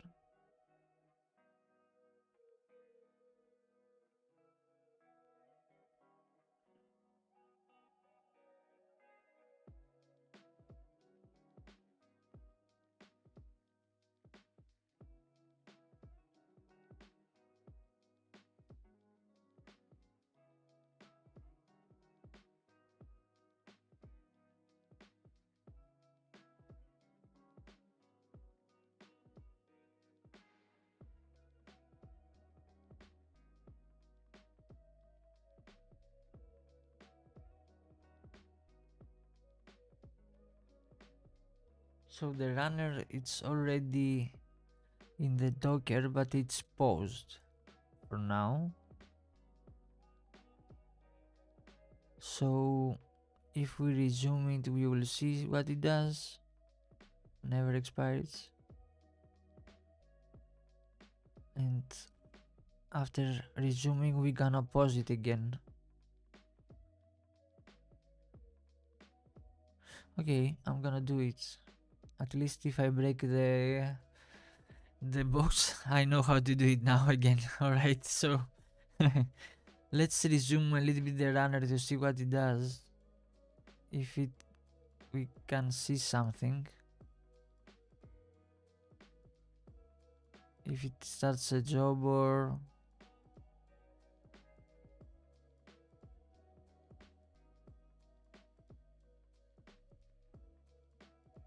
and then we need to allocate a project to that runner, or it's been a while.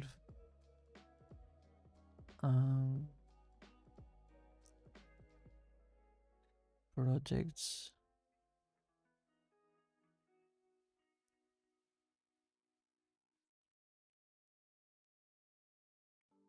Is this project affected from the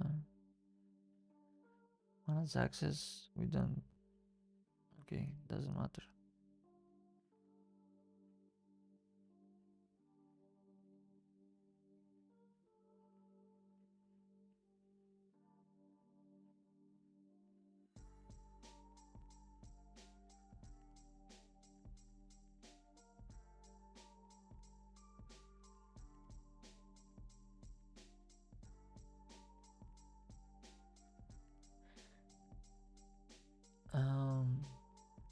How to add a GitLab runner to a project,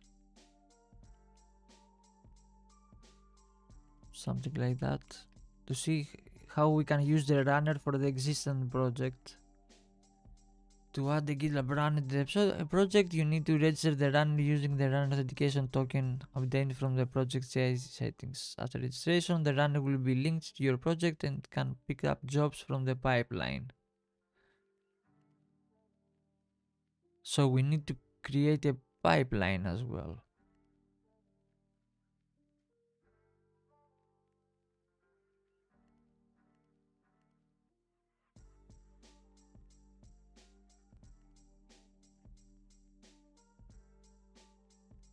Yeah. Okay. Um, just to mention it, a runner is an agent in the GitLab Runner application that runs jobs in GitLab pipeline. Okay, so the runner executes the jobs in the pipeline. So, and what we can do with that? Can we, if we create a project and add the pipeline for that, and assign that runner to run the pipeline, what we can do from there?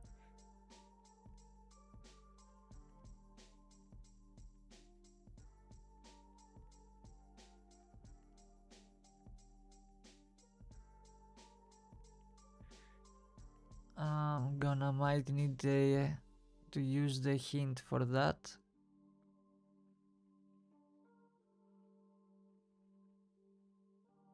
There is a hint here.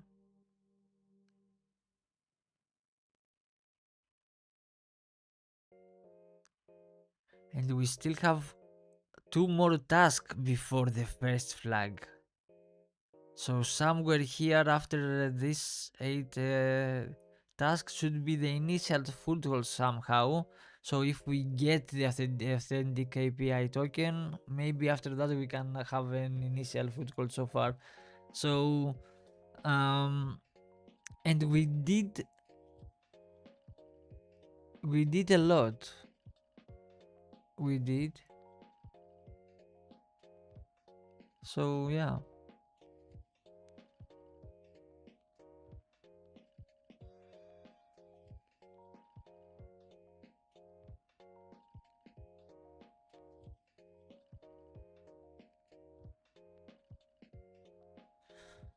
Um, Give me 1 minute, guys. I need a short break to answer the phone.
All right, we are back. So, yeah, the remaining question still stands. How we can find or where we can find the authentic API token for that, and how we can use the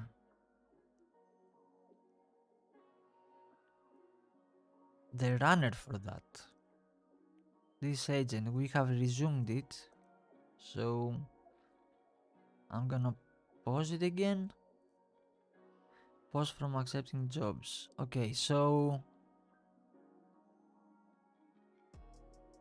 we can keep it running, it's okay. So this runner must be important somehow. So we need to create a job, and to create a job we need to edit or create a project and set up a pipeline. Okay, so it's been so long. Okay, give me a second. Someone rings my bell.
All right, let's see what we have here.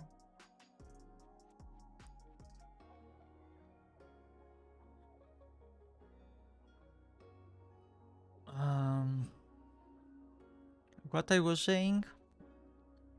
Um, yeah, in order the runner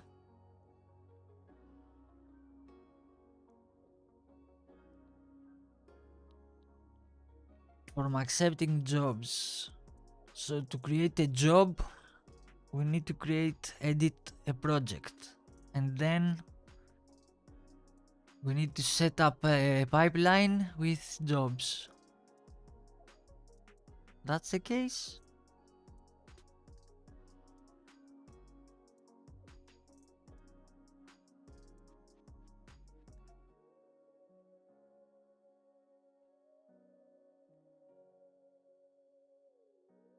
Maybe. Okay, that's interesting. From the settings, from the CI/CD,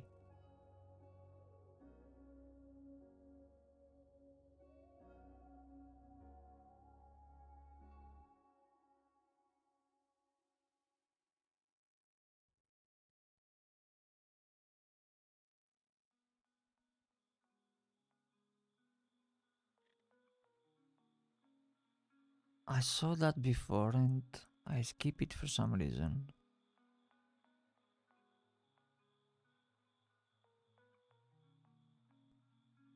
runner registrations. When disabled, runner registration tokens are disabled from runner pages. And maintainers and owners cannot use registration tokens to register runners.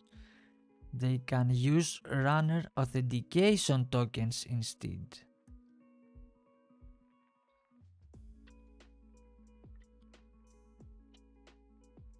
As the more secure runner registration method.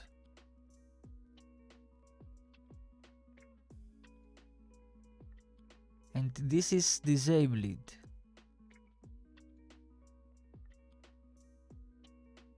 So it means it uses runner authentication tokens. This is what we want. Authentic API token value. That's an API token.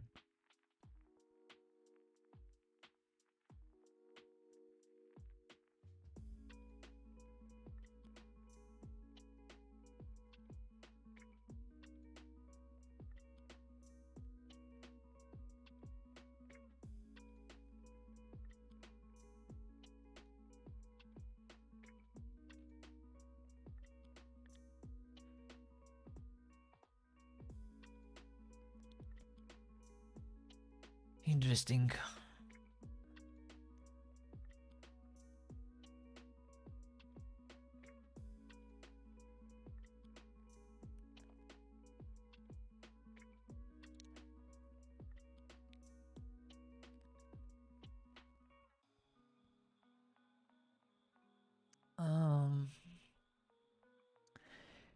How we can use authentication tokens runner authentication tokens GitLab.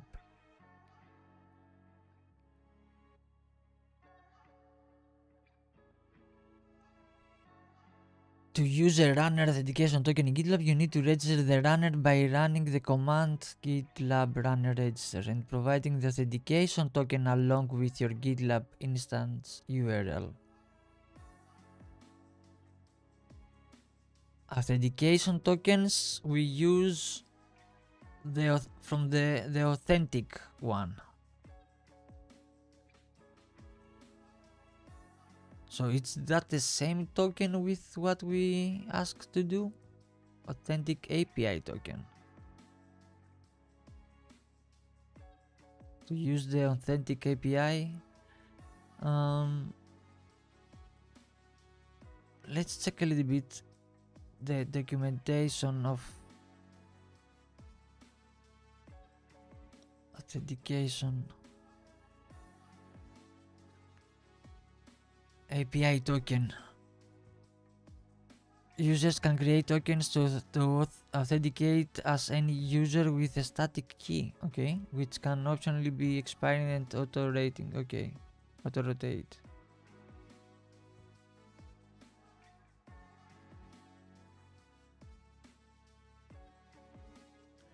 Hey Earl, welcome back. Yeah, we still struggling to figure out how to get an initial foothold from that. We became AK admin. I'm just enumerating the GitLab here to figure out how to at least do something. But so far I figured out that the runner here,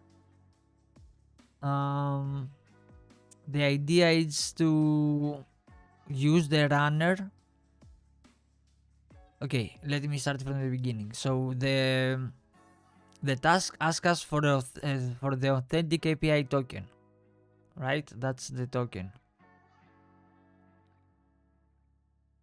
And we figure out here that from the settings,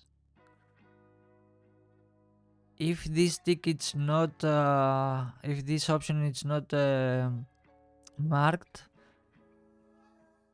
the runner used the authentication tokens instead. So somehow we need to find that token. So,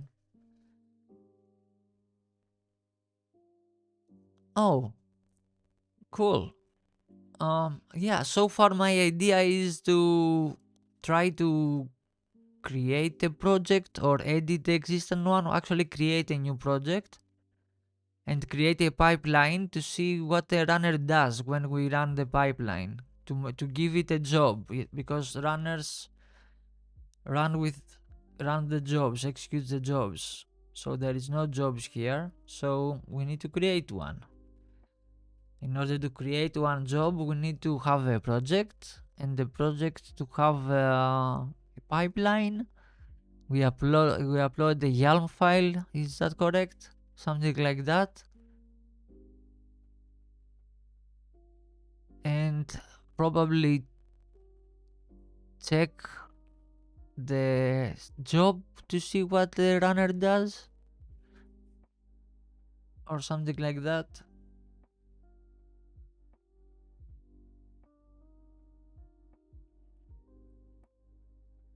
And I'm keep googling things just to make sure that I understand them. So starting using the DAC API to explain me a few things.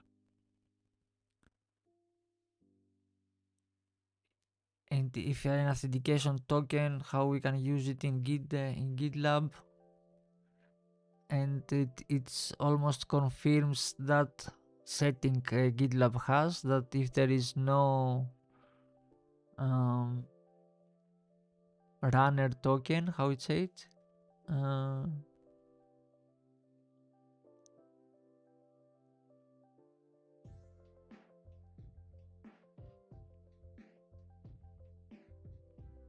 yeah, to register a runner and providing the authentication token along with GitLab instance. So is it somehow the authentication token in the runner, or can we get it from the runner? Something like that. And the other question is,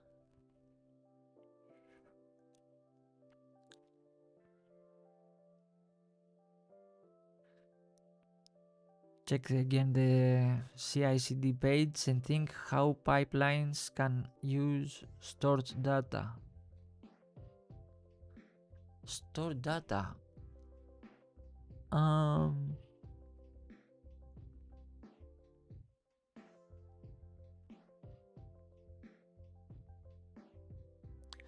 that's a good one. So a runner has a stored data, and we can get that storage, that stored data.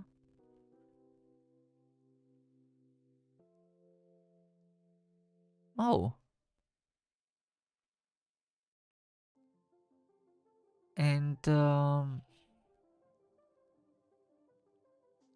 not sure about it, but so we need to create a job, and it's something similar like a Docker when you point it an outside folder to map it with a local folder. So you store the folder in the Docker, so it works like this. So we can create a job, and no, how we can do that?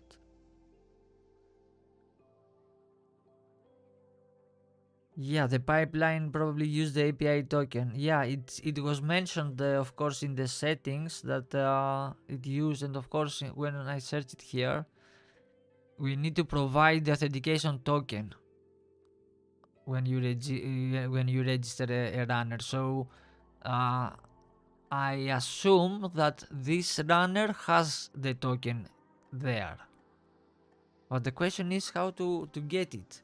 That's a good hint that you mentioned, that how the pipelines store the data. Uh, it's been uh, it's been some quite time with the pipelines in GitLab. Okay, let's do it step by step. First, how to create a pipeline in GitLab. First, to see how to create it the pipeline and have the jobs there. Yeah, exactly. It's the YAML file, the CI. Okay, yeah. The CI in the root of your project where you define the jobs and states, yeah, in the pipeline. Okay. So we need to create the file and define jobs and states. Once you commit this file, the pipeline will automatically run based on the defined jobs. Cool, as I was remember it. So we need to create a project. I want to create a project. I don't want to mess with the existing project, so we will create a project. Then we will create the file, and in the file we will specify the jobs and the states. And one of the jobs is to extract the storage from the runner. That's the idea.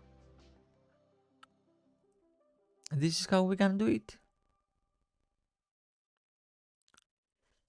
Okay, let's see some more details to give us an initial that's the idea, but keep it simple. Okay, so we have stages, build job, test job. Okay, probably we don't need to specify stages. We will see how it goes. So we want a test job, for example. Or maybe it has a stage. Okay.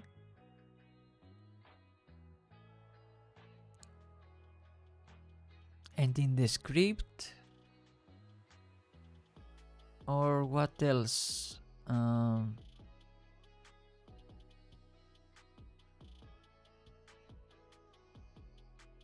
Give me more details about the YAML file.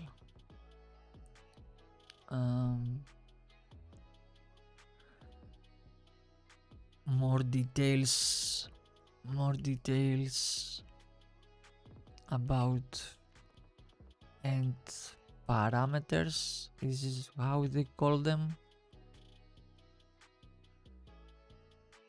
There's to see what we can actually do in the jobs, how we can craft the jobs, all the possibilities that we can have. Stages, scripts, variables.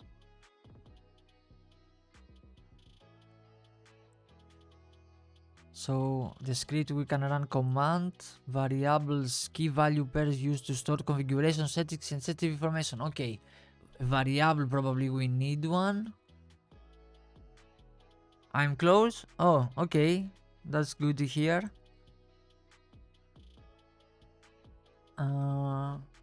After script, allow failures, artifacts, cuts as well.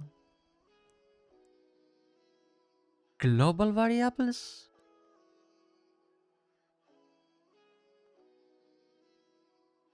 So it's supposed to be in a global variable?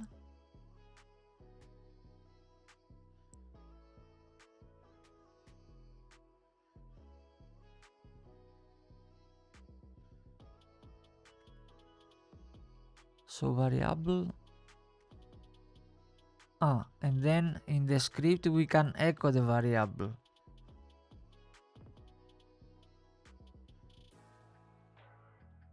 Yeah, but global variables could be anything.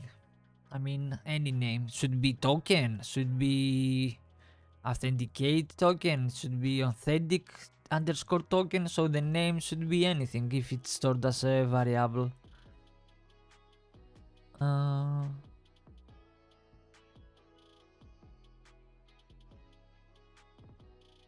At the top level is accessible through the pipeline.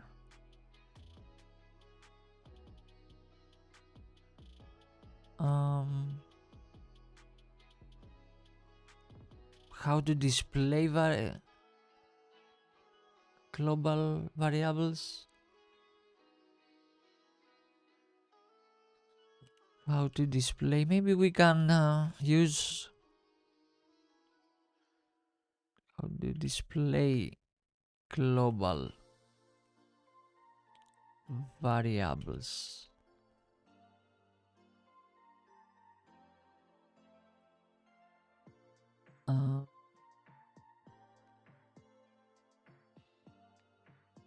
With global variables.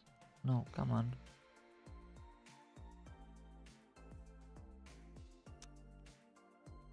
I have to run it again. God damn it. How to display global variables from GitLab jobs.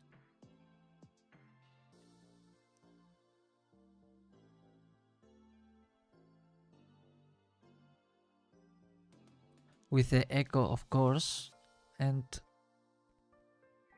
display. You can use the echo command, your job script. Okay, I already knew that. Referring the global variable by its name. For example, yeah, in the job script, global variables will define the top level of the... No.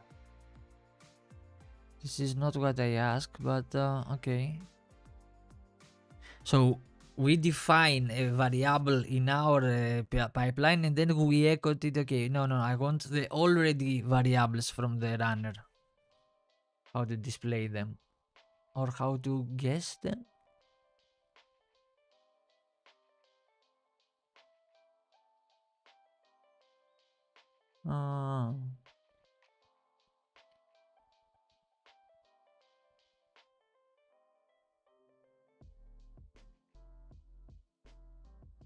Someone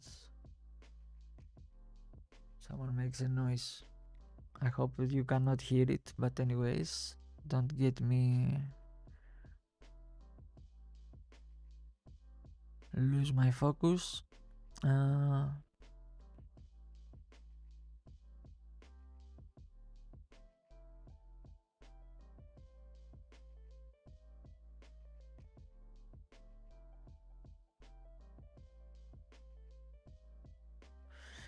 Okay, another question. Where GitLab runner stores variables in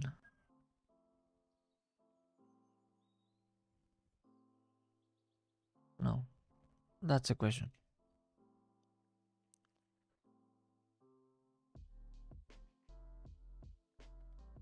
Stores variables in the config tom file, which is used for configuration settings, and variables can also be defined in the... Yeah.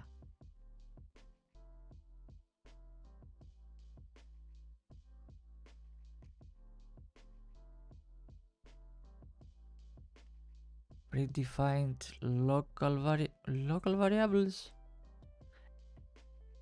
environment specific variables.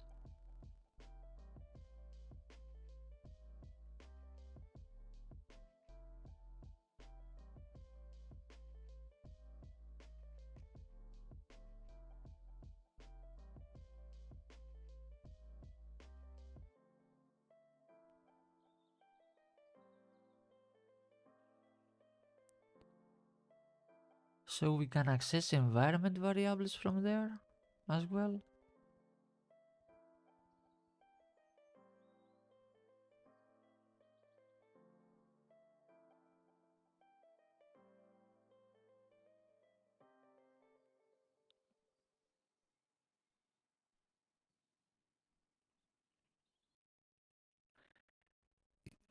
To get a config file, it's impossible, right? GitLab runner.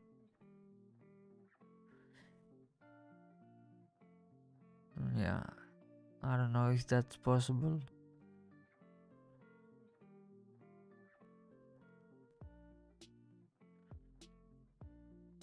local variables, environment variables,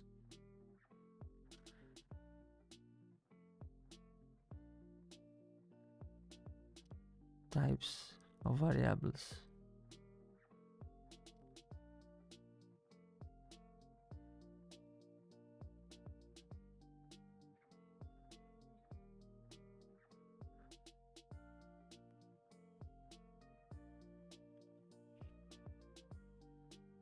I'm gonna go for the hint from the task, probably, just to help a little bit out. But I think maybe it's gonna be not that useful, or maybe it's supposed to be something that we already know. But I'm gonna go with a hint just to give something. CI/CD is managed via scripts, but maybe some things are accessible from the dashboard.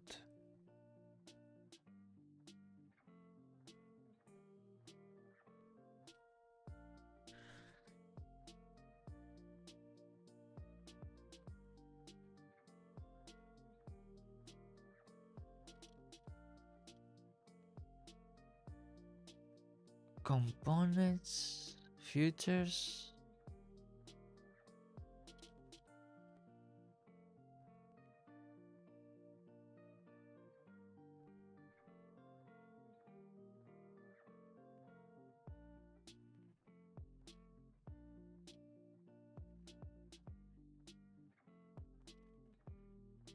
Okay, we know that is running. Okay.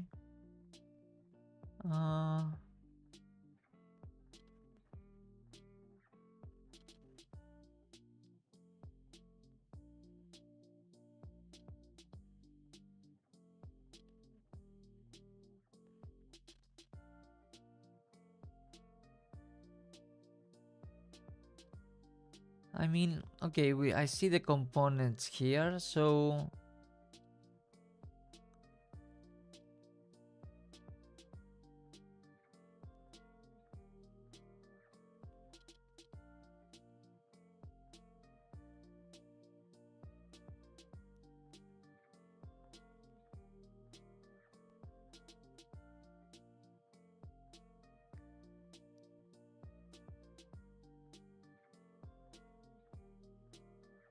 from the dashboard. You mean this dashboard?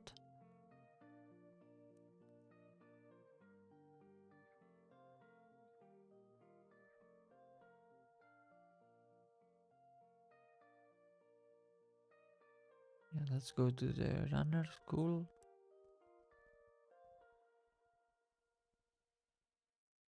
The active users, some futures here that are enabled.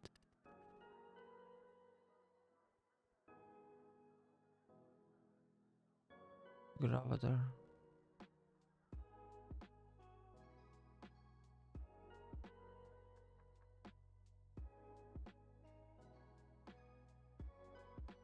Close.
Very close, okay. I'm trying my best actually, but yeah, so we can use some components for that. We have a few things. We have Postgres, We have Redis.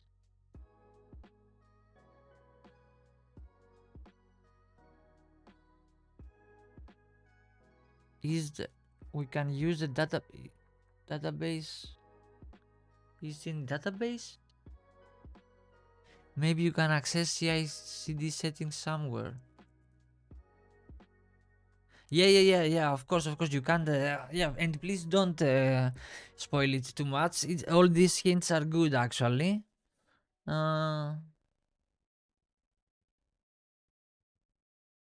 You can access settings somewhere.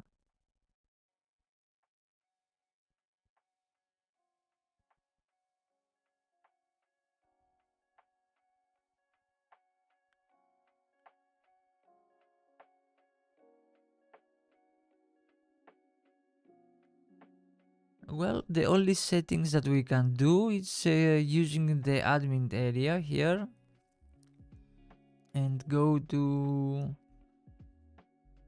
settings CI/CD variables authentic token. How I missed the variables when I was in the settings? I was focusing mostly on runners. So there is a variable. Copy value? What? We can edit it? What? Come on! Really? So, yeah. Damn it was that easy and I was taking to execute the runner to do that. How? And again, I was in the CI settings before and I was checking the runner only. Because that was my main focus, because they mentioned the name of the runner in the guided mode, so I said it must be important. This is the way how to get the API key, but I never thought to check. But okay. Thank you so much, Earl, for that. So, damn it.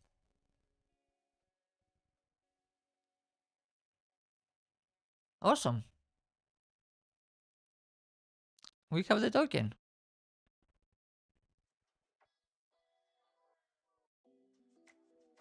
But is there a way to extract the token from the runner? I mean, okay, it's here. I mean, as a variable, but yeah, I've been overthinking it a lot, probably.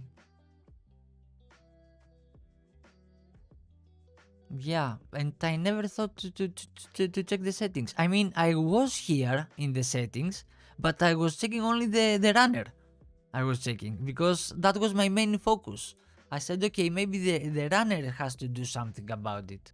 So that's why the idea then to create a project with a pipeline to display from the runner the token. So because the runner has the token, has the variables inside. So, but these variables, it was from the outside.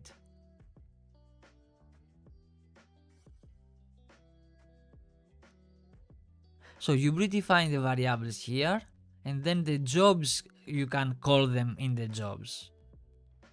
I was thinking to do not actually the same, to run a job and display the variable where it's stored in the runner.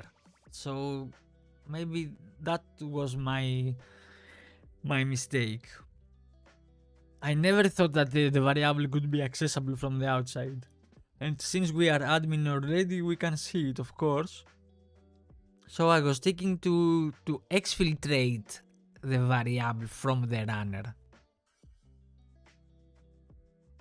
Cool. So let's store the task for that to complete the task. And I was curious to see the next one, that's why. Awesome. What is the PK of the authentic admin group? Oh. The PK is the provider.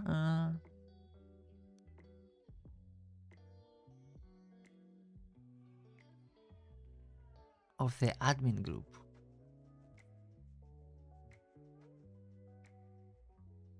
But there are no groups.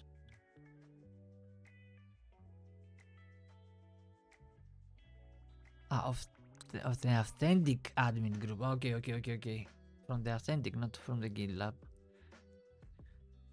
Okay, so we have the token of the authentic API. So let's go to the documentation again to see what we can do with this API, with this token API.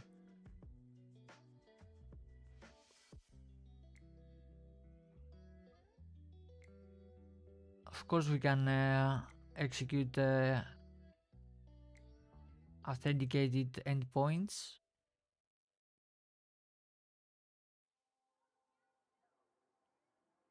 Okay, it's with a barrier. Oh, that's why the barrier. Not no, it's barrier, not barrier. Okay. I thought that the name was from the barrier authentication. Okay. Sorry. That's a barrier, not bear. All right. Authenticators, admin. So those are endpoints. We have core. That's a get one. Yeah, those are the endpoints.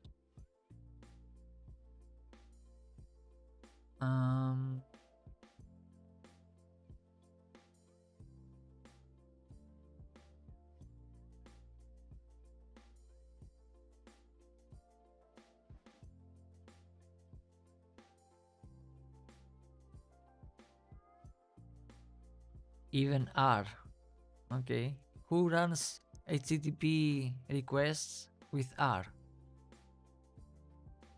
Anyways. I mean, you can, but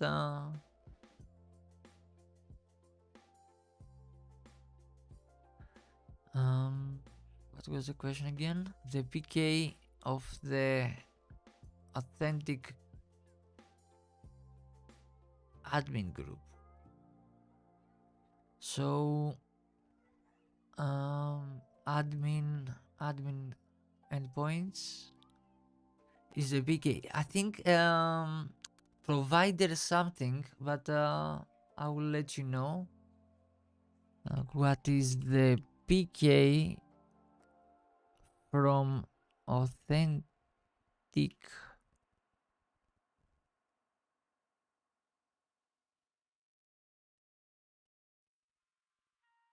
primary key? Okay. The primary key is a unique identifier for resources within the system, such as users, application.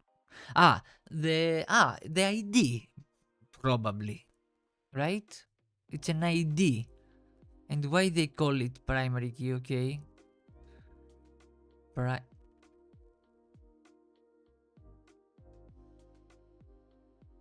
I think it means an ID, but anyways, it's the primary key. It says a unique identifier within the system, such as users. So the group has a primary key, which, wait, with underscore, so it's not a UUID, but okay, that's why it's a primary key. Okay, but maybe it's an ID, the ID of the group, probably. Okay, so we have the authentic API token, so we can execute endpoints, and we want to find from the admin something related with the groups, to get the groups or list of app lists, settings update, system retrieve, create, version, history. Okay, something related to groups. So we are looking the ID of the admin group.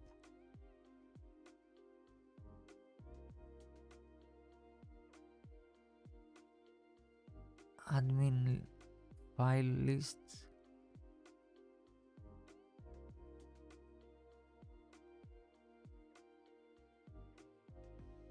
Okay, first of all, let's grab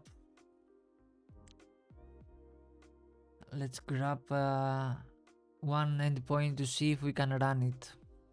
First of all, and we will create the token. We will get the token from that.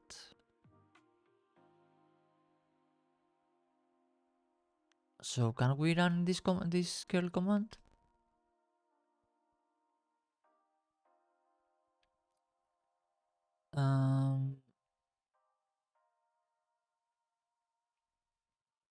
And what's the host again?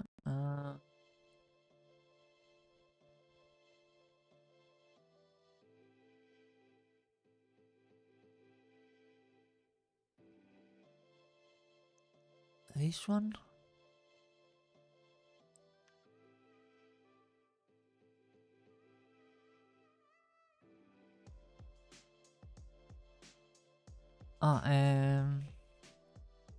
That's K.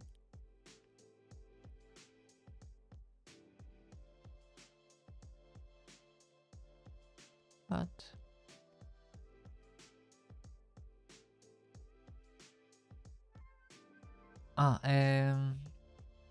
API v3. And no, that's the GitLab.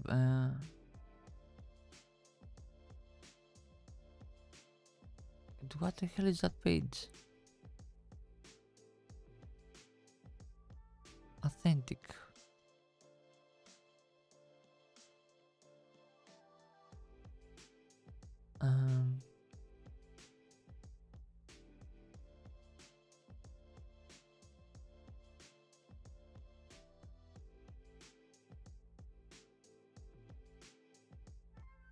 Maybe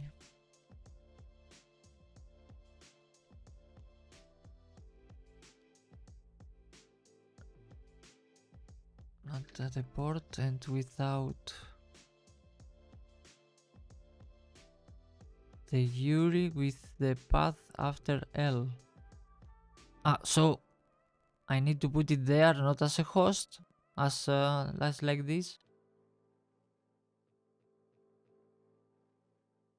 because and the Dasky doesn't need it. Still self sign, so it still needs a key. But this page is the home page of the.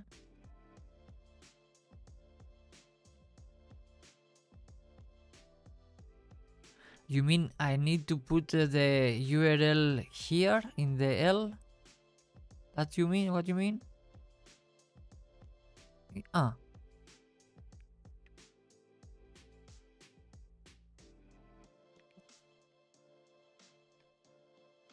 Come on. So grabbing this.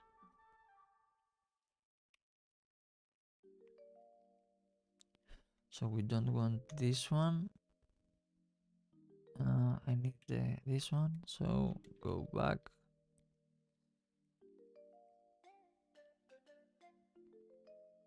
Something like this.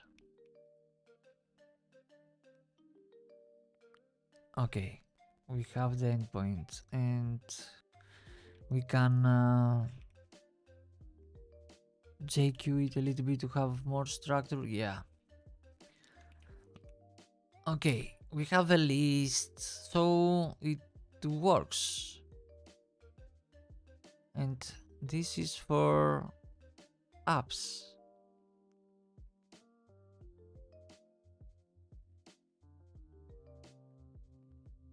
Any useful thing? Policies.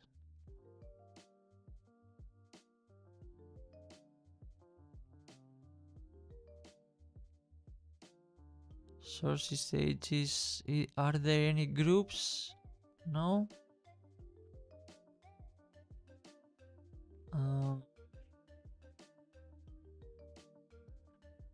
Again, what is the primary key of the authentic admin group.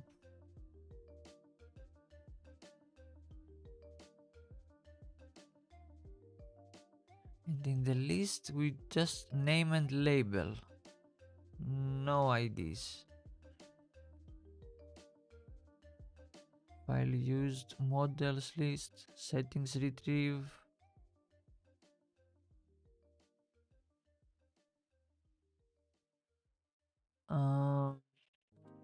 Yeah, I'm gonna ask my buddy here, the duck, um,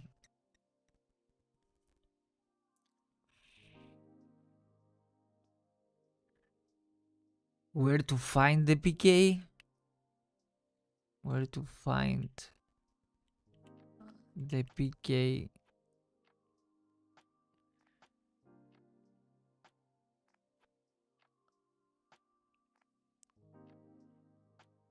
for admin groups. Yeah, I mean,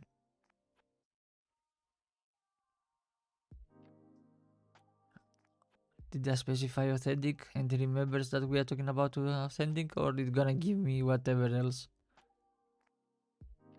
Active directory, no, authentic.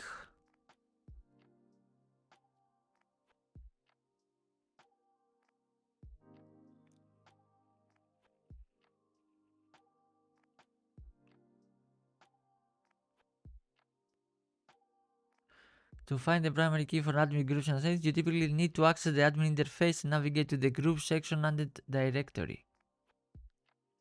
What?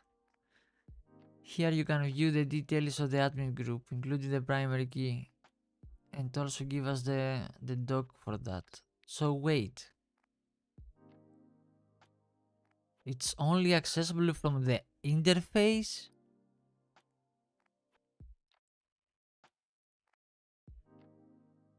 And AK admin, it's admin in that one.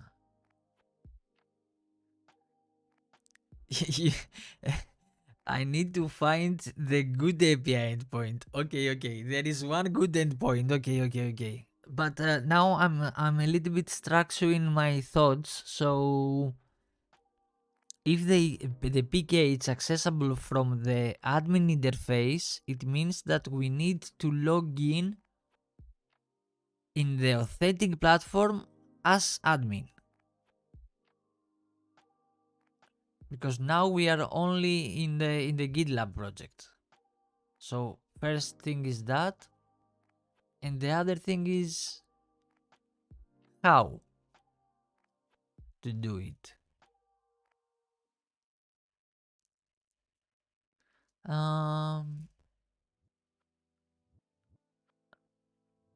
And we only bypass the session for GitLab, so we don't know the password of the AK admin.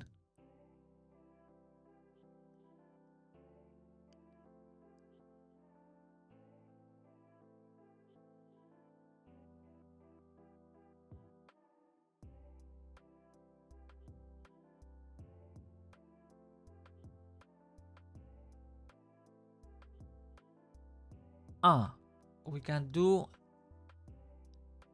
via the API what I can do from the admin panel, so there is no need to connect. Okay, so we are keep looking for the endpoint.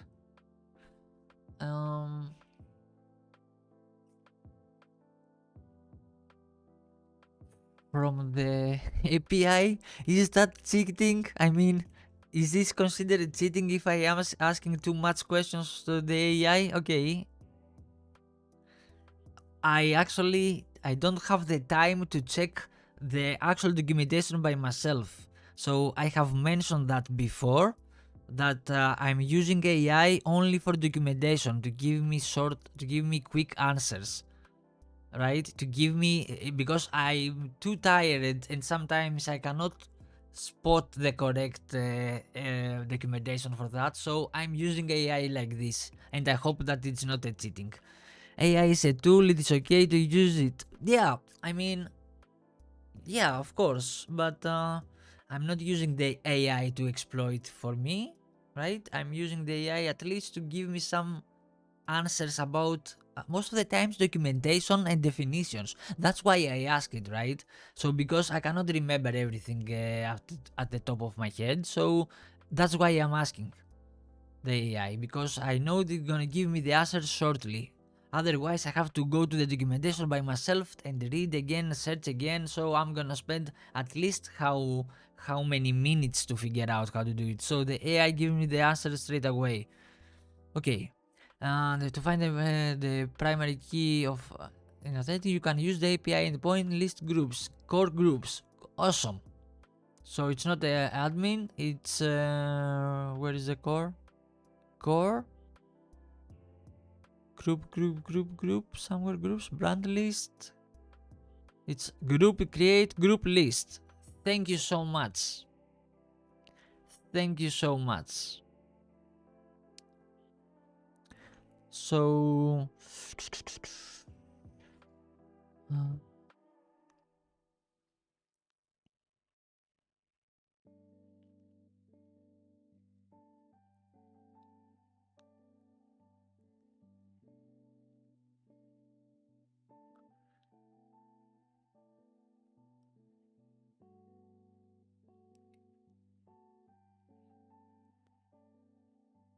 PK, okay, and we want results. Is that authentic admins? Read only. A group with an auto generated read only. The permissions.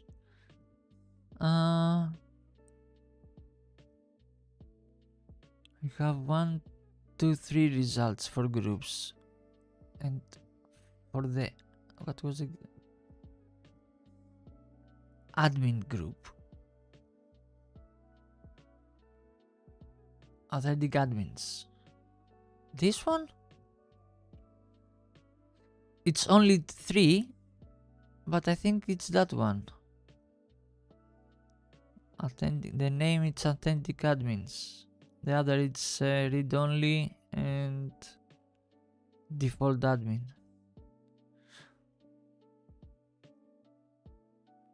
No. This has user objects and this has yeah, there are 2. Okay, I think it's the first one. Let's check.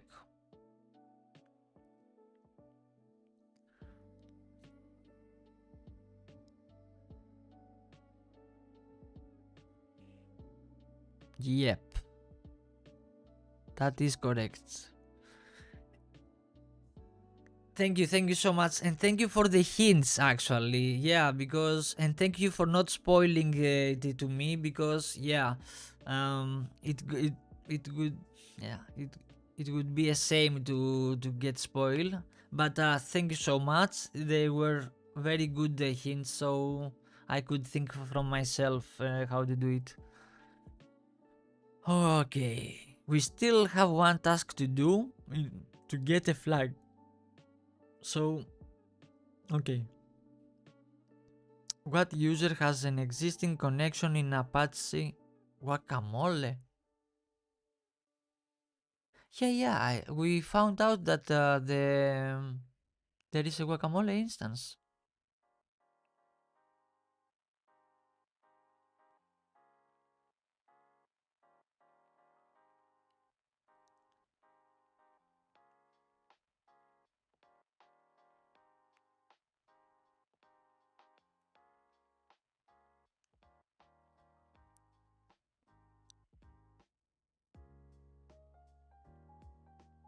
No?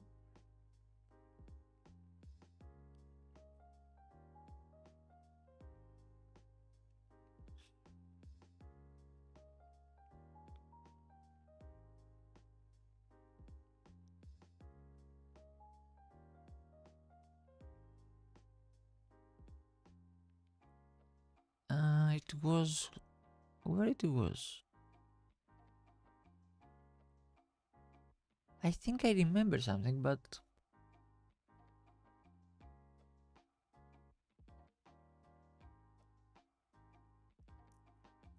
it was under the port. The 9000 maybe, or the what else? What else we had?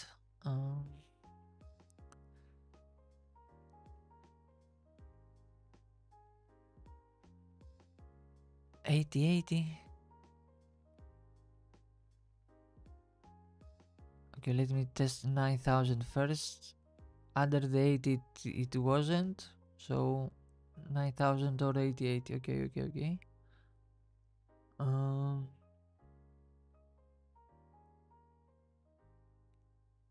9000 first. No. And then 8080. No. Failed to connect. And then okay, barrier.htb.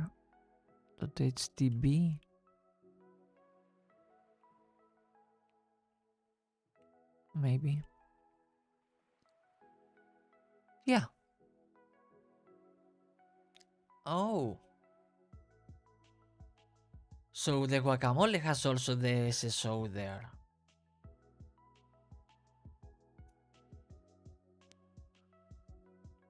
Okay, so there is a guacamole. Okay. That's good, but go back to the question. What user has an existing connection in Apache Guacamole? So we need to connect to Guacamole from the authentic as AK admin. And why this redirects, where it is here, why this redirects back to the callbacks? I cannot see the login page from there.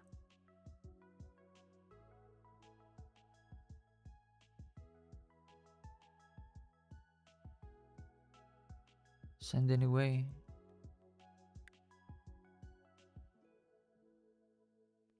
Yeah. The SSO just connected me as a Satoru. Okay, so we need to connect here as AK admin then. Can I use the same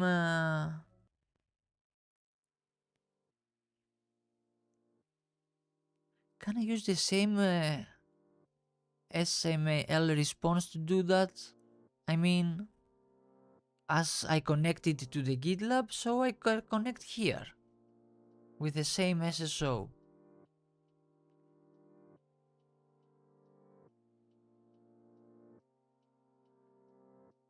Probably.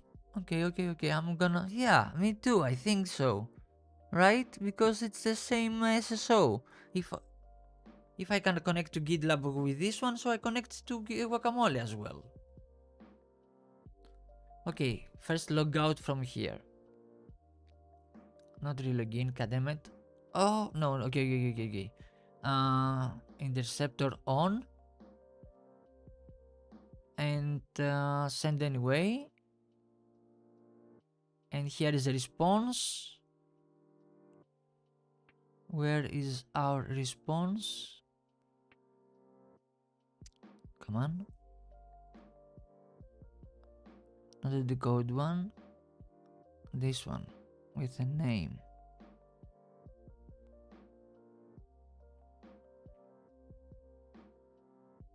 Oh, this one has a relay state.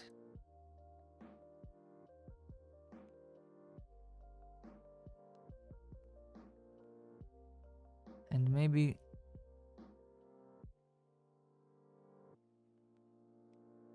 And this is a post request. Oh, now maybe we can use the nuclei right now with the same thing, right? The nuclei has the same thing. Some response, but also wants the relay state variable for that.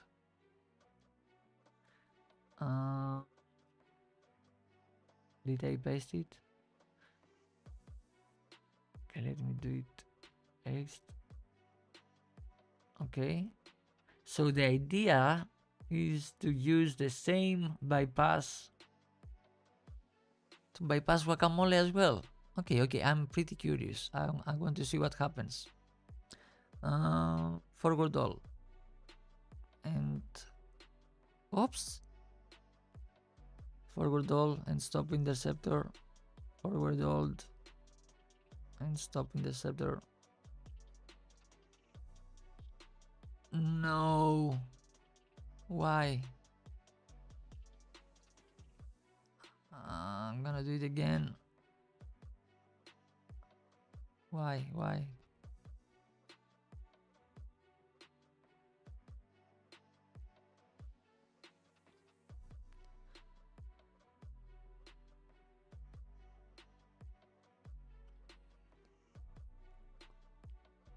But the relay state.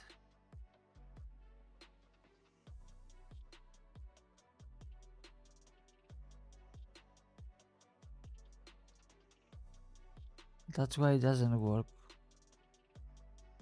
The relay state can't be the same. Or okay. Let's see what it does. I'm gonna forward all. Guacamole, okay. API tokens, cool. Okay.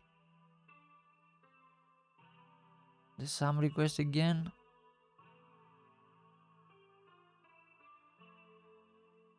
Core brands.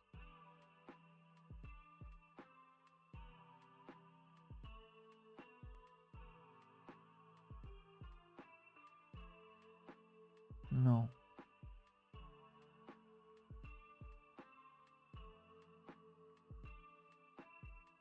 No. It's not possible. Because of the relay state. Probably.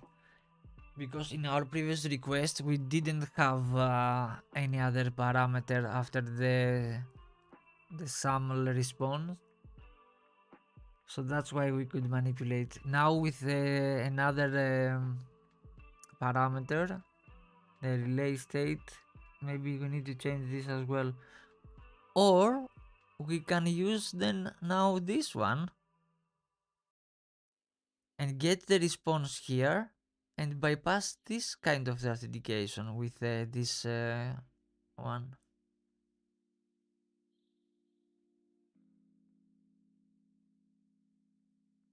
But two bypasses for the same, it's too much.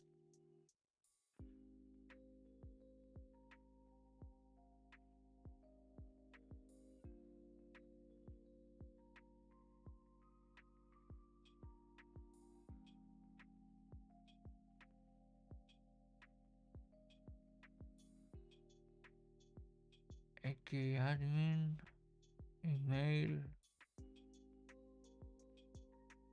last login.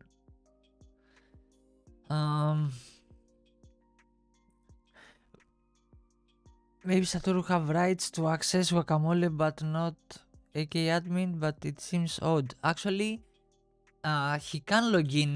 We just did that by itself. So if I close the interceptor here and I just continue, we connect to the Guacamole as Satori, but Satori can't do much things here. It's just a user and he can't see anything, any connection.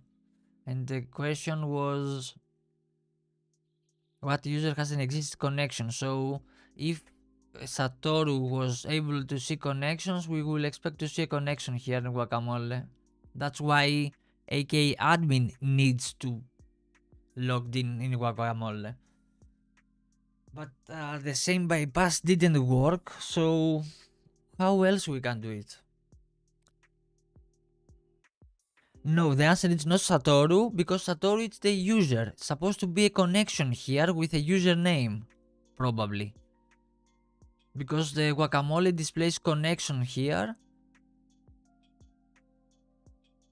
What user has an existing connection? Yeah, that's what it means. These are the connections. Satoru is logged in as a user. But we expect to see, and also if it's a user, he can see only his own connections. No, it's okay. It's good to have questions and to understand what we are doing. So Satoru, it's just a simple user. He can only see his connection. AKA admin, from the other hand, if it's also administrator here in the Guacamole, he can see all the connections from all the users. So that's why we need to connect with AKA admin here. But the question is how? We checked that if we can bypass the same authentication with the previous one, which is supposed to work, right? It's the same logic. Two applications use the same SSO. If you can bypass one application, you can bypass the other one.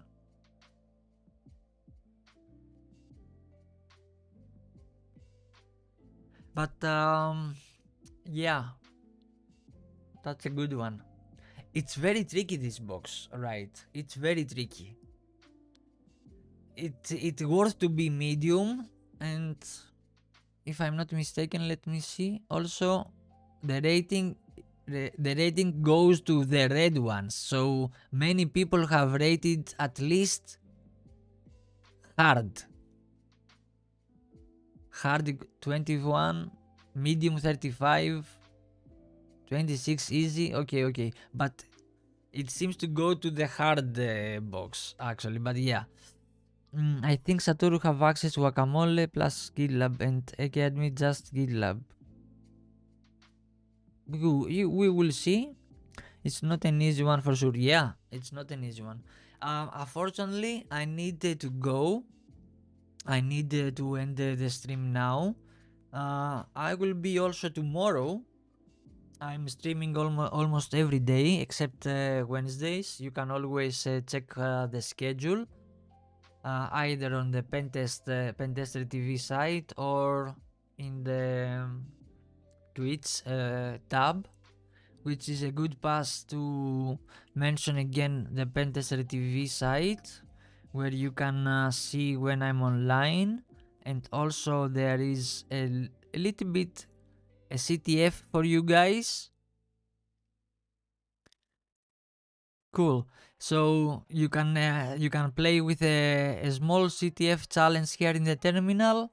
So feel free to find the flag, and also you can submit the flag here in the terminal, and it will give you a badge here that you have completed. Let's try the CTF right now, Lord. This CTF you mean? You can try it by yourself, Earl. So feel free to visit pentester.tv, go to the terminal, and try to find the flag there. And there is also a hint, but I don't think that you're gonna need it. It's actually intended to be easy. But yeah. Yes, and you can also see the stream from here as well. And if you would like, and it goes inside and okay. And of course, you can see when I'm live. Also, to find some socials, I also have a Discord server, which at the moment it's kind of empty. So please, guys, visit the Discord page, share it to your friends. Share it to your friends when they are related to our industry, right? Not everyone. We want to keep it professional, and as a Pentester Network is how it's called.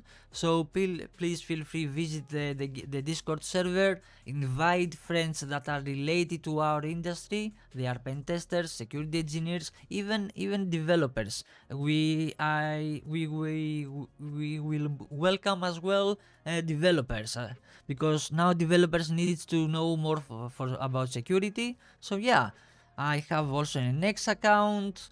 I created also a TikTok account for some reason. I have some plans to upload some shorts there. We will see how it goes. But the most important is please visit the Discord server. Thank you so much for that. So yeah, cool. So again, Earl, thank you so much for those useful hints without spoils. Thank you so much. Yeah, feel free to visit the Discord. I have to mention that, sorry, at the moment it's a little bit empty. I mean, the content there is empty, but visit the Discord server and navigate through the categories, so and see where you can contribute there. So I have every category open. I'm not gonna close them for specific roles, etc. I want everyone to has access to everything. So if you are a red teamer, you can see also blue team things, right? If you are a blue teamer, you can see also red teaming things. If you are a web developer, you can see mobile web application pen tester, you can see mobile pen testing. So it's open for everyone, and the idea is to share the knowledge, not to hide it behind roles. You can choose roles in the Discord server to make your profile cleaner, so we know, what you can do. I mean, what is your title and what is your skill. So yeah, feel free to visit the Discord server, and probably we will catch up there if you would like something to ask or whatsoever. Yeah, and if you think that you know other people that they are in our industry, are pen testers, etc., share the link and let's create a community there so we can share knowledge and yeah, exchange or trade ideas. And also there is a notification there when I'm live, so there is a Twitch category where you can see. And if you, I'm not sure if I create it, I will create another category where you will get notifications when it's live, and not category, role, sorry, another role. So you can get that role and you get notifications when I'm online. Cool. Unfortunately, I have to go. I have to run. Maybe later I will be again online, but I don't think so. I need to get some sleep today at least. But tomorrow, same hour, or maybe I would start a little bit sooner tomorrow because it's Sunday. I will see. But you will get a notification, and you always we can catch up on the Discord. Thank you so much for being here. And as always, stay healthy, stay sharp, and I will see you in the next one. Take care.